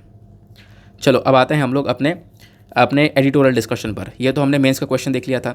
एक छोटा सा आर्टिकल है, केरला यहाँ पे मंकी पॉक्स से लड़ रहा है, वो बातें बताई गई हैं। अच्छा, केरला के अंदर इतनी सारी बीमारियाँ क्यों आती हैं, सबसे पहले केरला के अंदर आ जाती हैं, उसके पीछे का क्या कारण है, तो 2 लाइन का कारण है, वो आगे मैं आपको बताऊँगा। लेकिन उससे पहले हम लोग अपने जो एक सबसे अच्छा एडिटोरियल है, बेसिकली एक मेजर इशू है, उसको डिस्कस करते हैं। ये आर्टिकल श्रीलंका को लेकर है, इसको आप लोग स्किप कर सकते हो। 2 दिन पहले मैं आपको श्रीलंका को लेकर पूरा का पूरा एक प्रॉपर डेटा दे चुका हूँ, तो आपको बाकी कुछ पढ़ने की ज़रूरत नहीं है। अच्छा हाँ, एक चीज़ और यार, स्टार्टिंग में मैं एक आर्टिकल कवर करना भूल गया हूँ, वो है प्रेसिडेंट को लेकर। तो आपको पता है जो द्रौपदी मुर्मू जी हैं वो बेसिकली हमारी 15th प्रेसिडेंट ऑफ इंडिया बन चुकी हैं। तो यहाँ पर मैडम प्रेसिडेंट आ चुकी हैं, आपको ध्यान में रखना है। तो बहुत समय बाद आप कह सकते हो ये जो क्वेश्चन है डायरेक्टली वैसे तो वनडे एग्जामिनेशन में बनेगा, बट यहाँ पे यूपीएससी डायरेक्टली नहीं पूछेगा, वो प्रेसिडेंट को इलेक्शन को लेकर क्वेश्चन बन सकता है। तो यार प्रेसिडेंट के इलेक्शन मुझे कवर करने थे, मुझे पता है, बट मैं आज कवर नहीं कर पाया हूँ और टाइम भी काफ़ी ज़्यादा हो चुका है। PDF मैंने वैसे निकाल ली है, PDF मेरे पास आ चुकी है। अब मुझे नहीं पता था इतना टाइम हो जाएगा, लेकिन कोई बात नहीं, थोड़ा सा टाइम दो, आराम से यार डिस्कस कर लेंगे, कोई प्रॉब्लम वाली बात नहीं। वैसे मैं प्रेसिडेंशियल के इलेक्शन पढ़ा चुका हूँ आपको, ऐसा नहीं कि नहीं पढ़ाया हुआ है, और मेरे से हो सकेगा तो मैं उसका लिंक दे दूंगा, क्योंकि एक वीडियो के अंदर मैंने बिल्कुल स्टार्टिंग में बताया, तो मैं कोशिश करूंगा कि उस पर्टिकुलर वीडियो का लिंक जो है आपको नीचे कमेंट सेक्शन में दे दूं, वहाँ से आप लोग प्रेसिडेंशियल इलेक्शन को कवर कर सकते हो। वैसे 2 दिन पहले भी मैंने पढ़ा रखा है, तो आपको वहाँ से भी कवर होता हुआ नज़र आएगा, ठीक है ना। बाकी आप पॉलिटी में पढ़ोगे ही पढ़ोगे वो चीज़ें, तो वरना फिर भी अगर नहीं समझ में आता है तो कोई भी दिक्कत वाली बात नहीं है, मैं उसको वापस से एक्सप्लेन कर दूंगा। अब इस वाले आर्टिकल में क्या बोला गया, यहाँ पे पेगासस स्पाईवेयर के बारे में चर्चा की गई है। 1 साल हो चुका है पेगासस स्पाईवेयर को लेकर, पिछले साल से यहाँ पे चर्चा हो रही थी, अब लगातार 1 साल हो चुका है, क्योंकि पिछले साल यहाँ पर पेगासस के बारे में चर्चा जुलाई के मंथ में स्टार्ट हो चुकी थी, ठीक है ना। तो इसी चीज़ को देखते हुए यहाँ पे आप देख पाओगे जो हमारा दूसरा एडिटोरियल है वो भी यहाँ पर इसी चीज़ को लेकर है कि 1 साल हो चुका है पेगासस स्पाईवेयर के बारे में। अब पेगासस स्पाईवेयर था क्या, प्लस यहाँ पे आप कह सकते हो अभी भी कितने सारे मेजर इश्यूज़ देखने को मिल रहे हैं, वो सारी बातें यहाँ पर इस पर्टिकुलर आर्टिकल में बताई गई हैं, एक एक करके डिस्कस करेंगे। अच्छा, पेगासस स्पाईवेयर है क्या? स्पाईवेयर क्या है? बेसिकली जासूसी करने के लिए यहाँ पर एक सॉफ्टवेयर को डेवलप किया गया है। पहले मैं आपको ये बेसिक से कॉन्सेप्ट समझाता हूँ, फिर उसके बाद आगे को कहानी बढ़ाएंगे। पेगासस मतलब होता है क्या है, तो आपको इस प्रकार से यहाँ पे घोड़ा देखने को मिलेगा, ठीक है ना, जिसके बड़े बड़े पर देखने को मिलेंगे, उड़ने वाला घोड़ा। अब यहाँ पर यह होता नहीं है, बट यहाँ पे इसका नाम बेसिकली पेगासस हम लोग बोलते हैं। पेगासस क्या है? एक स्पाईवेयर है, जासूसी करने वाला एक सॉफ्टवेयर आप लोग कह सकते हो। जासूसी, हाँ बिल्कुल जासूसी कैसे की जा सकती है? मोबाइल के थ्रू आपकी की जा सकती है। आज के टाइम में मोबाइल सभी के लिए इंपॉर्टेंट है, मोबाइल में सभी कुछ डेटा है, तो मोबाइल का डेटा निकाल सकते हैं। अब ये काम कैसे होगा इसको समझो। अब मान लो कोई व्यक्ति है जिसका ये मोबाइल फ़ोन है, हमें इसके फ़ोन से डेटा निकालना है, हमें इसके फ़ोन से जासूसी करनी है, इसके फ़ोन के थ्रू इसकी जासूसी करनी है, तो उसके लिए पेगासस स्पाईवेयर का इस्तेमाल किया जाएगा। अब ये जो सॉफ्टवेयर है, ये सॉफ्टवेयर इसके फ़ोन में डाला जा सकता है। कैसे? बहुत शातिर तरीके से। एक SMS कर सकते हैं, SMS करके देखो क्या होगा, SMS करके यहाँ पे इसको हम लोग एक लिंक भेज सकते हैं। एक तो तरीका ये है, लेकिन इस तरीके में क्या होगा, जब तक वो लिंक को क्लिक नहीं करेगा ना, तब तक ये स्पाईवेयर उसके फ़ोन में इंस्टॉल नहीं होगा। लेकिन दूसरा तरीका यहाँ पर यह है, वो है ज़ीरो क्लिक अटैक, एक एडवांस लेवल का। व्हाट्सएप पर या फिर व्हाट्सएप पे इनके पास एक कॉल चली जाएगी, और उस जैसी वो कॉल जाएगी, उस कॉल के थ्रू स्पाईवेयर भी वो उस फ़ोन के अंदर इंस्टॉल हो जाएगा। अब जैसे ही वो यहाँ पे पेगासस स्पाईवेयर फ़ोन में इंस्टॉल होगा, ये बहुत सारी इन्फॉर्मेशन निकाल के दे सकता है। इन्फॉर्मेशन निकाल के दे सकता है, हाँ, कैसी कैसी इन्फॉर्मेशन निकाल के दे सकता है? जैसे उस फ़ोन के SMS को निकाल के दे सकता है, उस फ़ोन के ईमेल्स हो गए, photos, videos, contacts, recording calls, WhatsApp chats, calendar, सबसे इम्पॉर्टेंट माइक्रोफोन को एक्टिवेट कर सकता है। मतलब एक पर्टिकुलर व्यक्ति मीटिंग में बैठा है, अपना मोबाइल फ़ोन उसने जेब में रख रखा है, तो उसके मोबाइल फ़ोन का माइक्रोफोन एक्टिवेट किया जा सकता है, और माइक्रोफोन एक्टिवेट करके क्या होगा, उस मीटिंग की सारी बातें सुनी जा सकती हैं। कैमरे को एक्टिवेट किया जा सकता है, GPS डेटा को ऑन किया जा सकता है। तो ये सारी चीज़ें हम लोग कैसे कर सकते हैं? पेगासस स्पाईवेयर को किसी पर्टिकुलर फ़ोन के अंदर इंस्टॉल करके। तो ये बेसिकली जासूसी करने वाला एक स्पाईवेयर देखने को मिलता है। करेंट टाइम पे ये काफ़ी एडवांस लेवल का हो चुका है। यहाँ पे हम लोग इसको ज़ीरो क्लिक अटैक के नाम से भी जानते हैं। अच्छा, क्वेश्चन ये है कि जब इतना खतरनाक है तो इसको बनाया किसने? इसको बनाया इजराइल की कंपनी है NSO ग्रुप, उसने, जिसके ऊपर काफ़ी हद तक चर्चा भी कुछ टाइम पहले हुई थी, ठीक है ना। अभी इस वाले पिक्चर को भी डिस्कस करेंगे थोड़ी देर में, जब पहले आर्टिकल पर आते हैं। तो पेगासस स्पाईवेयर आई होप आपको यहाँ पे अच्छे से समझ में आ चुका होगा, ठीक है ना। ये मैंने आपको बता दिया, एक सॉफ्टवेयर है जिससे कि जासूसी की जा रही है। इसको डेवलप किया गया था इजरायली फर्म NSO ग्रुप के थ्रू, जिसको सेटअप किया गया था 2010 के अंदर में। फिर उसके बाद में और क्या बताया गया कि यहाँ से हम लोग क्या क्या मैसेजेस निकाल सकते हैं। करंट टाइम पे ये काफ़ी एडवांस लेवल का हो चुका है, ज़ीरो क्लिक अटैक हो चुका है कि आपको क्लिक करने की ज़रूरत नहीं, आपके फ़ोन में कॉल जाएगी, मिस कॉल के माध्यम से वो स्पाईवेयर आपके फ़ोन में इंस्टॉल हो जाएगा। अब क्वेश्चन यह है कि जब पिछले साल पेगासस स्पाईवेयर की भारत में चर्चा हुई, तो बोला गया कि बहुत सारे लोगों के ऊपर इस स्पाईवेयर का यूज़ किया गया है। अब किन किन लोगों को टारगेट बनाया गया था? तो ह्यूमन राइट एक्टिविस्ट हो गए, जर्नलिस्ट हो गए, लॉयर्स हो गए, इन सभी लोगों को सबसे ज़्यादा टारगेट बनाया गया। इन्हीं लोगों के ऊपर इस स्पाईवेयर का इस्तेमाल किया गया, उनकी निगरानी रखी गई। प्लस इंडियन मिनिस्टर्स हो गए, गवर्नमेंट ऑफिशियल्स हो गए, ओपोजिशन लीडर्स हो गए, इनके फ़ोन में स्पाईवेयर पाया गया था, ठीक है ना। तो आपको इसके बारे में भी ध्यान रखना है। प्लस अच्छा, इसको अभी हम आगे डिस्कस करेंगे। अब देखो यहाँ पे ऑथर ने स्पाईवेयर के बारे में क्या क्या बताया, ये तो मैंने आपको थोड़ा सा मतलब कॉन्सेप्ट समझाया स्पाईवेयर का। अब बात करते हैं, ऑथर यहाँ पे ये बोलते हैं कि देखो 1 साल हो चुका है इस पेगासस प्रोजेक्ट के बारे में पता चले हुए। पिछले साल यही टाइम था जब हम लोग को पेगासस स्पाईवेयर के बारे में पता चला था, लगातार चर्चा हो रही थी। और यहाँ पे ये जो स्पाईवेयर था, इससे पता ही चलता है लगभग 300 इंडियंस के फ़ोन को हैक किया गया इसी स्पाईवेयर का इस्तेमाल करके। इजरायली स्पाईवेयर है जिसका हम लोग यूज़ कर रहे हैं, ठीक है ना। अब यहाँ पे क्या हुआ, बहुत सारे मिनिस्टर्स, ओपोजिशन लीडर, जजेस, ह्यूमन राइट डिफेंडर्स, इन सभी के फ़ोन के अंदर इसको इंस्टॉल किया गया, उनकी जासूसी की गई। लेकिन जब सरकार से क्वेश्चन पूछा जाता है तो सरकार यहाँ पे मना करती है, ऐसा यहाँ पे बोला जाता है, ठीक है ना। सरकार से पूछा गया पेगासस स्पाईवेयर आपने इस्तेमाल किया, सरकार ने बोला नहीं इस्तेमाल किया गया, क्लियर हो गया। बाकी यहाँ पे और क्या मेंशन किया जाता है, देखो मेंशन ये किया जाता है कि हमारे पास में एक रिपोर्ट है 28 नवंबर 2019 की बात है। Former minister of electronics and information technology, जिनका नाम है रविशंकर प्रसाद, इन्होंने यहाँ पर क्या बोला, इन्होंने यहाँ पर आप कह सकते हो कि पेगासस को लेकर काफ़ी सारे एलिगेशंस भी लगाए और यहाँ पे इस चीज़ को रिस्पॉन्ड भी किया। अब देखो होता क्या है, एक रिपोर्ट आती है the New York times of January 31, 2022, 31 जनवरी 2022 में एक रिपोर्ट आती है न्यूयॉर्क टाइम्स के थ्रू, जिसमें बताया गया कि भारत ने पेगासस को ख़रीदा है। साल 2017 में भारत ने पेगासस को ख़रीदा था, $2 बिलियन का ये एक डिफेंस पैकेज था। तो ऐसा द न्यूयॉर्क टाइम्स ने एक रिपोर्ट के अंदर बता दिया। उसके बाद से तो बहुत ही ज़्यादा चर्चा होने लगी। लेकिन यहाँ पे ऑथर ये बोलती हैं कि पता सबको है लेकिन कोई बता नहीं रहा है। जब बहुत सारी लोगों से क्वेश्चन पूछे गए पेगासस प्रोजेक्ट को लेकर, जो हमारा CRTIN है, इससे क्वेश्चन पूछा गया लेकिन इसने भी कोई प्रॉपर रिस्पॉन्स नहीं दिया। फिर उसके बाद जो बहुत सारे लोग थे जिनके ऊपर अटैक हुआ है पेगासस स्पाईवेयर का, जासूसी की गई है, वो लोग यहाँ पे काफ़ी कुछ स्टेप उठाने की कोशिश करते हैं, लेकिन कहीं पर भी आप कह सकते हो उनके स्टेप उठाए नहीं जा रहे हैं। पार्लियामेंट के अंदर काफ़ी बार डिबेट की गई, उस डिबेट को इग्नोर कर दिया गया। अपोजिशन ने काफ़ी बार डिस्कशन करने की कोशिश की गई, वो सारी कोशिश को इग्नोर कर दिया गया। फिर उसके बाद आखिरी क्या बचता है, कोर्ट के गेट पर जाओ, जुडिशल रिस्पॉन्स हम लोग देखेंगे।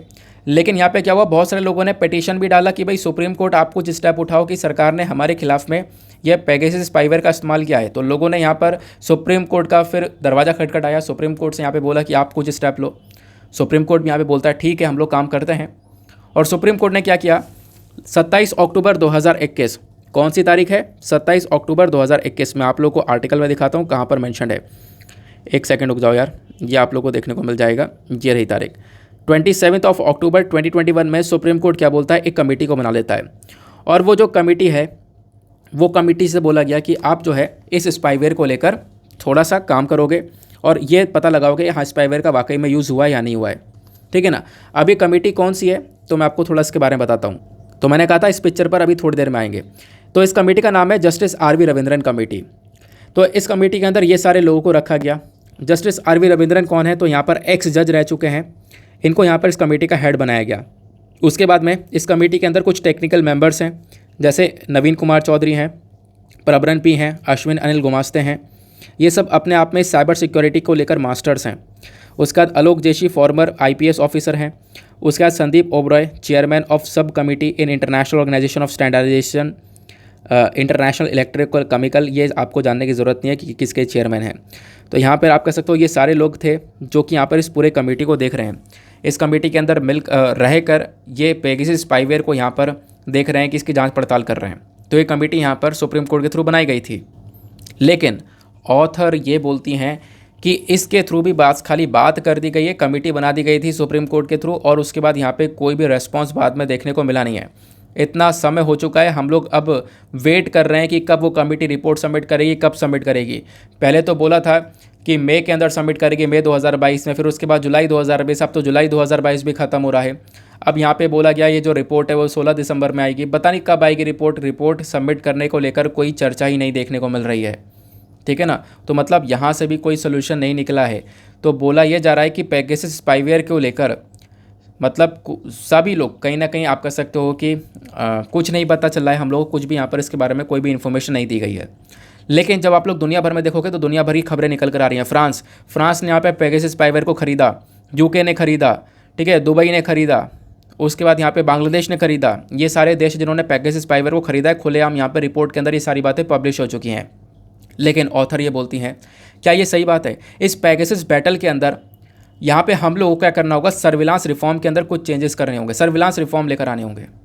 सर्विलांस रिफॉर्म के लिए लड़ाई करनी होगी, मतलब निगरानी रखने के लिए हमारे पास बहुत सारे एक्ट हैं। इंफॉर्मेशन टेक्नोलॉजी एक्ट 2000 है, उसके बाद इंडियन टेलीग्राफ एक्ट 1885 है, जो कि सरकार को पावर देता है कि सरकार यहाँ पे किसी के ऊपर निगरानी कर सके, ठीक है ना, किसी के ऊपर निगरानी रख सके, वो सारी पावर सरकार के पास में आती हैं। लेकिन यहाँ पे ये नहीं है कि आप कोई ऐसा जासूसी वाला स्पाईवेयर का इस्तेमाल करो, ऐसा ऑथर बोलते हैं। तो इसके अंदर इस चीज़ को देखते हुए कुछ ना कुछ चेंजेस की आवश्यकता है, क्योंकि वरना आज पेगासस इस्तेमाल हो रहा है, आने वाले टाइम पर कुछ इस प्रकार से चीज़ें और इस्तेमाल हो सकती हैं। कहीं ना कहीं लॉस का जो हमारे कानून है उसका गलत उपयोग हो रहा है, तो इसके अंदर कुछ ना कुछ चेंजेस की हमें आवश्यकता है, ठीक है ना। वो चीज़ें यहाँ पे बताई गई। प्लस यहाँ पे बोला गया कि देखो कोई भी व्यक्ति है उसके पास राइट टू प्राइवेसी है, राइट टू प्राइवेसी का हनन हो रहा है अगर यहाँ पे ये पेगासस स्पाईवेयर का यूज़ हो रहा है लगातार। तो साथ ही साथ में एक चीज़ और बोली गई, यहाँ पे बोला गया इंडिया जो है अलग अलग रैंकिंग्स के अंदर गिरता चले जा रहा है। उसके पीछे का रीज़न यही है। सबसे पहली बात यहाँ पे ऑथर मेंशन करते हैं किसके बारे में, ऑथर मेंशन करती हैं फ्रीडम हाउस और freedom in the world report के बारे में। ये कहाँ पर बोला गया, तो आप लोग इसको देख पाओगे, ये रहा एग्जैक्टली यहाँ पर, ठीक है ना। जब आप लोग फ्रीडम हाउस और फ्रीडम रिपोर्ट को देखते हो, साल 2021 की ये रिपोर्ट है, इसके अंदर मेंशन किया गया कि जो पेगासस स्पाईवेयर है इसकी वजह से इंडिया की रैंक हम लोग डाउन कर रहे हैं। मतलब इंडिया बेसिकली फ्री कंट्री नहीं है, ये पार्टली फ्री है, आधा फ्री है और आधा यहाँ पे एक तरीके से किसी का दबदबा है। इंडिया का स्टेटस यहाँ पे फ्री से पार्टली फ्री कर दिया गया साल 2021 के अंदर। उसके पीछे का रीज़न क्या था, क्योंकि इंडिया ने पेगासस स्पाईवेयर का इस्तेमाल किया इंडियन सिटीजन्स के ऊपर, ऐसा इस रिपोर्ट ने बताया। तो कहीं ना कहीं इंडिया की इमेज डाउन हो रही है, इसी की वजह से हम लोगों को सर्विलांस के अंदर रिफॉर्म चाहिए, चेंजेस चाहिए, ऐसा यहाँ पे बोला जा रहा है, क्योंकि लोगों की राइट टू प्राइवेसी का भी एक बहुत बड़ा सवाल उठता है। तो ये सारी बातें आपको पेगासस को लेकर देखने को मिल जाती हैं। बाकी यहाँ पर ये आपको देखने को मिलता है क्या, कंसर्न, ये मैंने आपको बता दिया।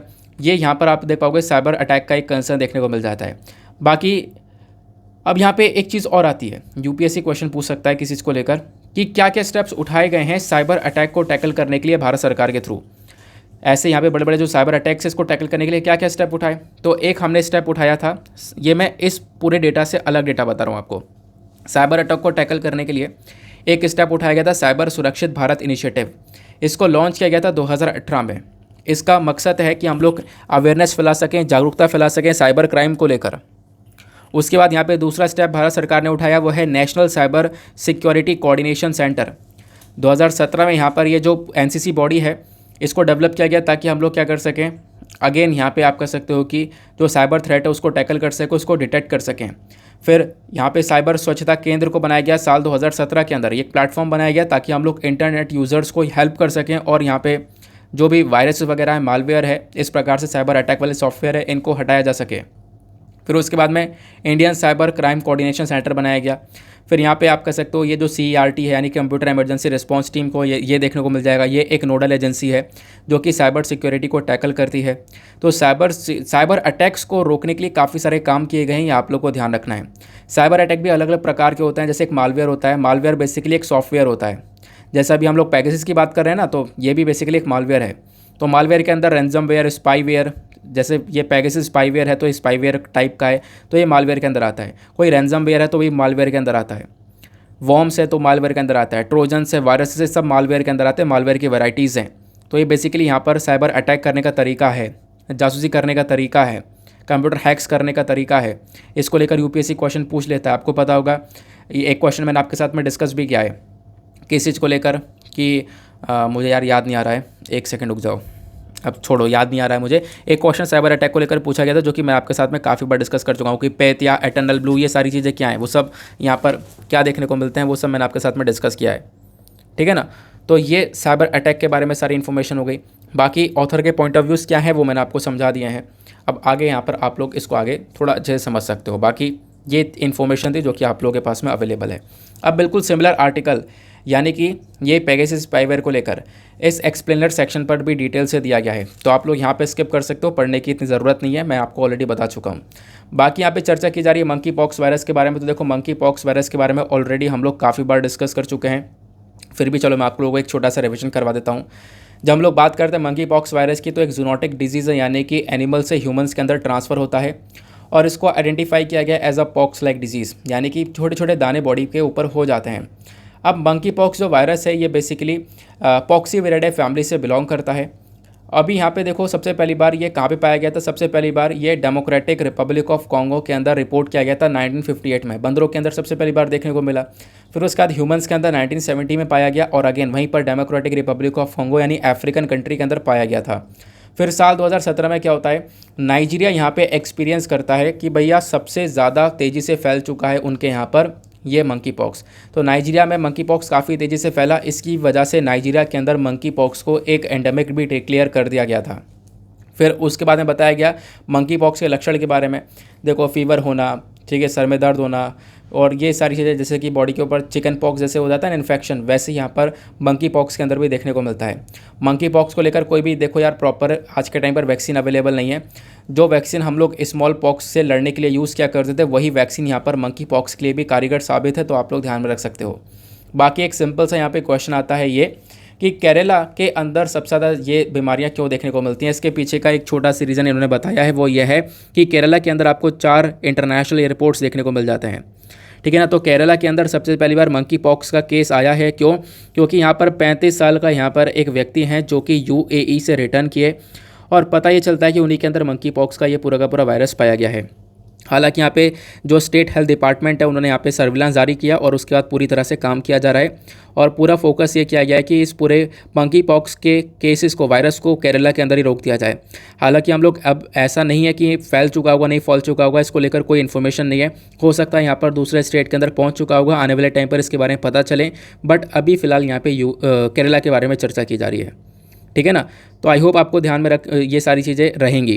प्लस यहाँ पे केरला एक ऐसा स्टेट है जहाँ पे 4 इंटरनेशनल एयरपोर्ट्स हैं, जिसकी वजह से ट्रैवलिंग होती रहती है, आना जाना होता रहता है। इसकी वजह से बहुत सारे जो भी यहाँ पर दुनिया भर में मंकी पॉक्स हो गया, चाहे बड़े बड़े वायरसेस होते हैं, वो सबसे पहली बार केरला के अंदर इंट्रोड्यूस हो जाते हैं, केरला के अंदर सबसे पहली बार हम लोग देख पाते हैं, ठीक है ना। तो ये चीज़ें आपको केरला को लेकर देखने को मिल जाती हैं, जो कि यहाँ पर डेटा दिया गया। अब फटाफट हम लोग अपनी वोकैब्स को देख लेते हैं, आज की मेजर वोकैबलरीज को। तो आज का पहला वोकैब है रिकम्पेंस। रिकम्पेंस मतलब है टू कंपनसेट फॉर लॉस और डैमेज, यानी कि कोई आपका लॉस हुआ है, कोई यहाँ पे डैमेज हुआ है, तो उसके लिए यहाँ पर कुछ मुआवजा वगैरह देना, उसको रिकम्पेंस बोलते हैं। देन यहाँ पे दूसरा वोकैब आता है कोटिडियन। अब ये कोटिडियन का मतलब क्या होता है, अकरिंग एवरीडे, यानी प्रतिदिन होने वाला। फिर तीसरा यहाँ पर आता है वोकैब, वो है सफिस। सफिस मतलब होता है टू बी इनफ और एडिक्वेट, यानी पर्याप्त होना या फिर काफ़ी। कंटेनमेंट आता है हमारा चौथा वोकैब। कंटेनमेंट का मतलब होता है the action of keep something harmful under control और विद इन लिमिट्स, यानी कि यहाँ पर आप कह सकते हो कुछ खतरनाक चीज़ है उसको यहाँ पे कंट्रोल पे रखना, रोकथाम जिसको हम लोग बोलते हैं, वो कंटेनमेंट कहलाता है। देन पांचवा वोकैब आता है बॉटल नेक्स। बॉटल नेक्स का मतलब है यहाँ पर एक प्रॉब्लम, दिक्कत आप कह सकते हो, वो यहाँ पे बॉटल नेक की तरह देखने को मिलता है कि हाँ भाई इसके अंदर ये सारी प्रॉब्लम यानी कि बॉटल नेक्स है वो। क्लियर हो गया, तो ये वोकैब्स क्लियर हो गई हैं। फिर उसके बाद में हम लोगों ने यहाँ पे मंकी पॉक्स पढ़ लिया है, मेंस का क्वेश्चन देख लिया है, छोटे आर्टिकल्स कवर कर लिए हैं, एडिटोरियल कवर कर लिए हैं, बाकी सारे पेजेस को कवर कर लिया है, बैकग्राउंड इन्फॉर्मेशन कवर कर ली है। अब फटाफट हम लोग अपने प्रीलिम्स के क्वेश्चन के आंसर को देख लेते हैं। यार फ्रंट पेज पे आर्टिकल था जिसको मैंने अभी के लिए स्किप कर दिया था, लेकिन कोई बात नहीं, मैंने पहले आर्टिकल ये डिस्कस किया, उसके बाद हम लोग आगे ही बढ़ते चले गए। ये वाला आर्टिकल जो है मैंने आपको बता दिया है कि हमारी जो द्रौपदी मुर्मू जी हैं वो यहाँ पे basically 15th president of India बन चुकी हैं। बाकी अब फटाफट हम लोग क्या करते हैं, अपने प्रीलिम्स के क्वेश्चन के आंसर को देखते हैं। तो 2018 के अंदर एक क्वेश्चन पूछा गया था, momentum for change climate neutral now. ये एक इनिशिएटिव है जिसको लॉन्च किया गया है, किसके थ्रू? तो यहाँ पे ऑप्शन दिए गए ABCD, इसमें से करेक्ट आंसर आपको C देखने को मिल जाएगा। United nation framework convention on climate change, that is यहाँ पर UNFCCC सेक्रेटेरिएट के थ्रू यहाँ पे ये momentum for change climate neutral now initiative को लॉन्च किया गया है। तो एक सिंपल सा क्वेश्चन था और ऐसे क्वेश्चन बनते रहते हैं, इसी वजह से बोलता हूँ रिपोर्ट इंडेक्स जो भी लॉन्च करता है, करने वाली बॉडी का नाम ध्यान रखना। जैसे आज हमने इनोवेशन इंडेक्स के बारे में पढ़ा, तो नीति आयोग लेकर आता है, तो ध्यान रखना है ये बात, ठीक है ना। नाउ इसी के साथ में करते हैं हम लोग अपने लेक्चर को समाप्त। आई होप आपको सब कुछ क्लियर हो चुका है और वीडियो पे जो यार लाइक का बटन उसको दबा देना। और बाकी आज यार वीडियो काफ़ी लेंदी हो चुका है, इसकी वजह से मैंने इंडियन एक्सप्रेस का आर्टिकल इंक्लूड नहीं किया है। हालांकि एक आर्टिकल था हमारे पास, वो मैंने इंक्लूड नहीं किया है। कल सैटरडे, कल आर्टिकल ऑलरेडी कम आएंगे, तो कल इंक्लूड कर लिया जाएगा, तो कोई प्रॉब्लम वाली बात नहीं है। नाउ मिलते हैं आपसे अगले वीडियो में। आज के लिए bye bye, have a nice day, thank you and Jai Hind.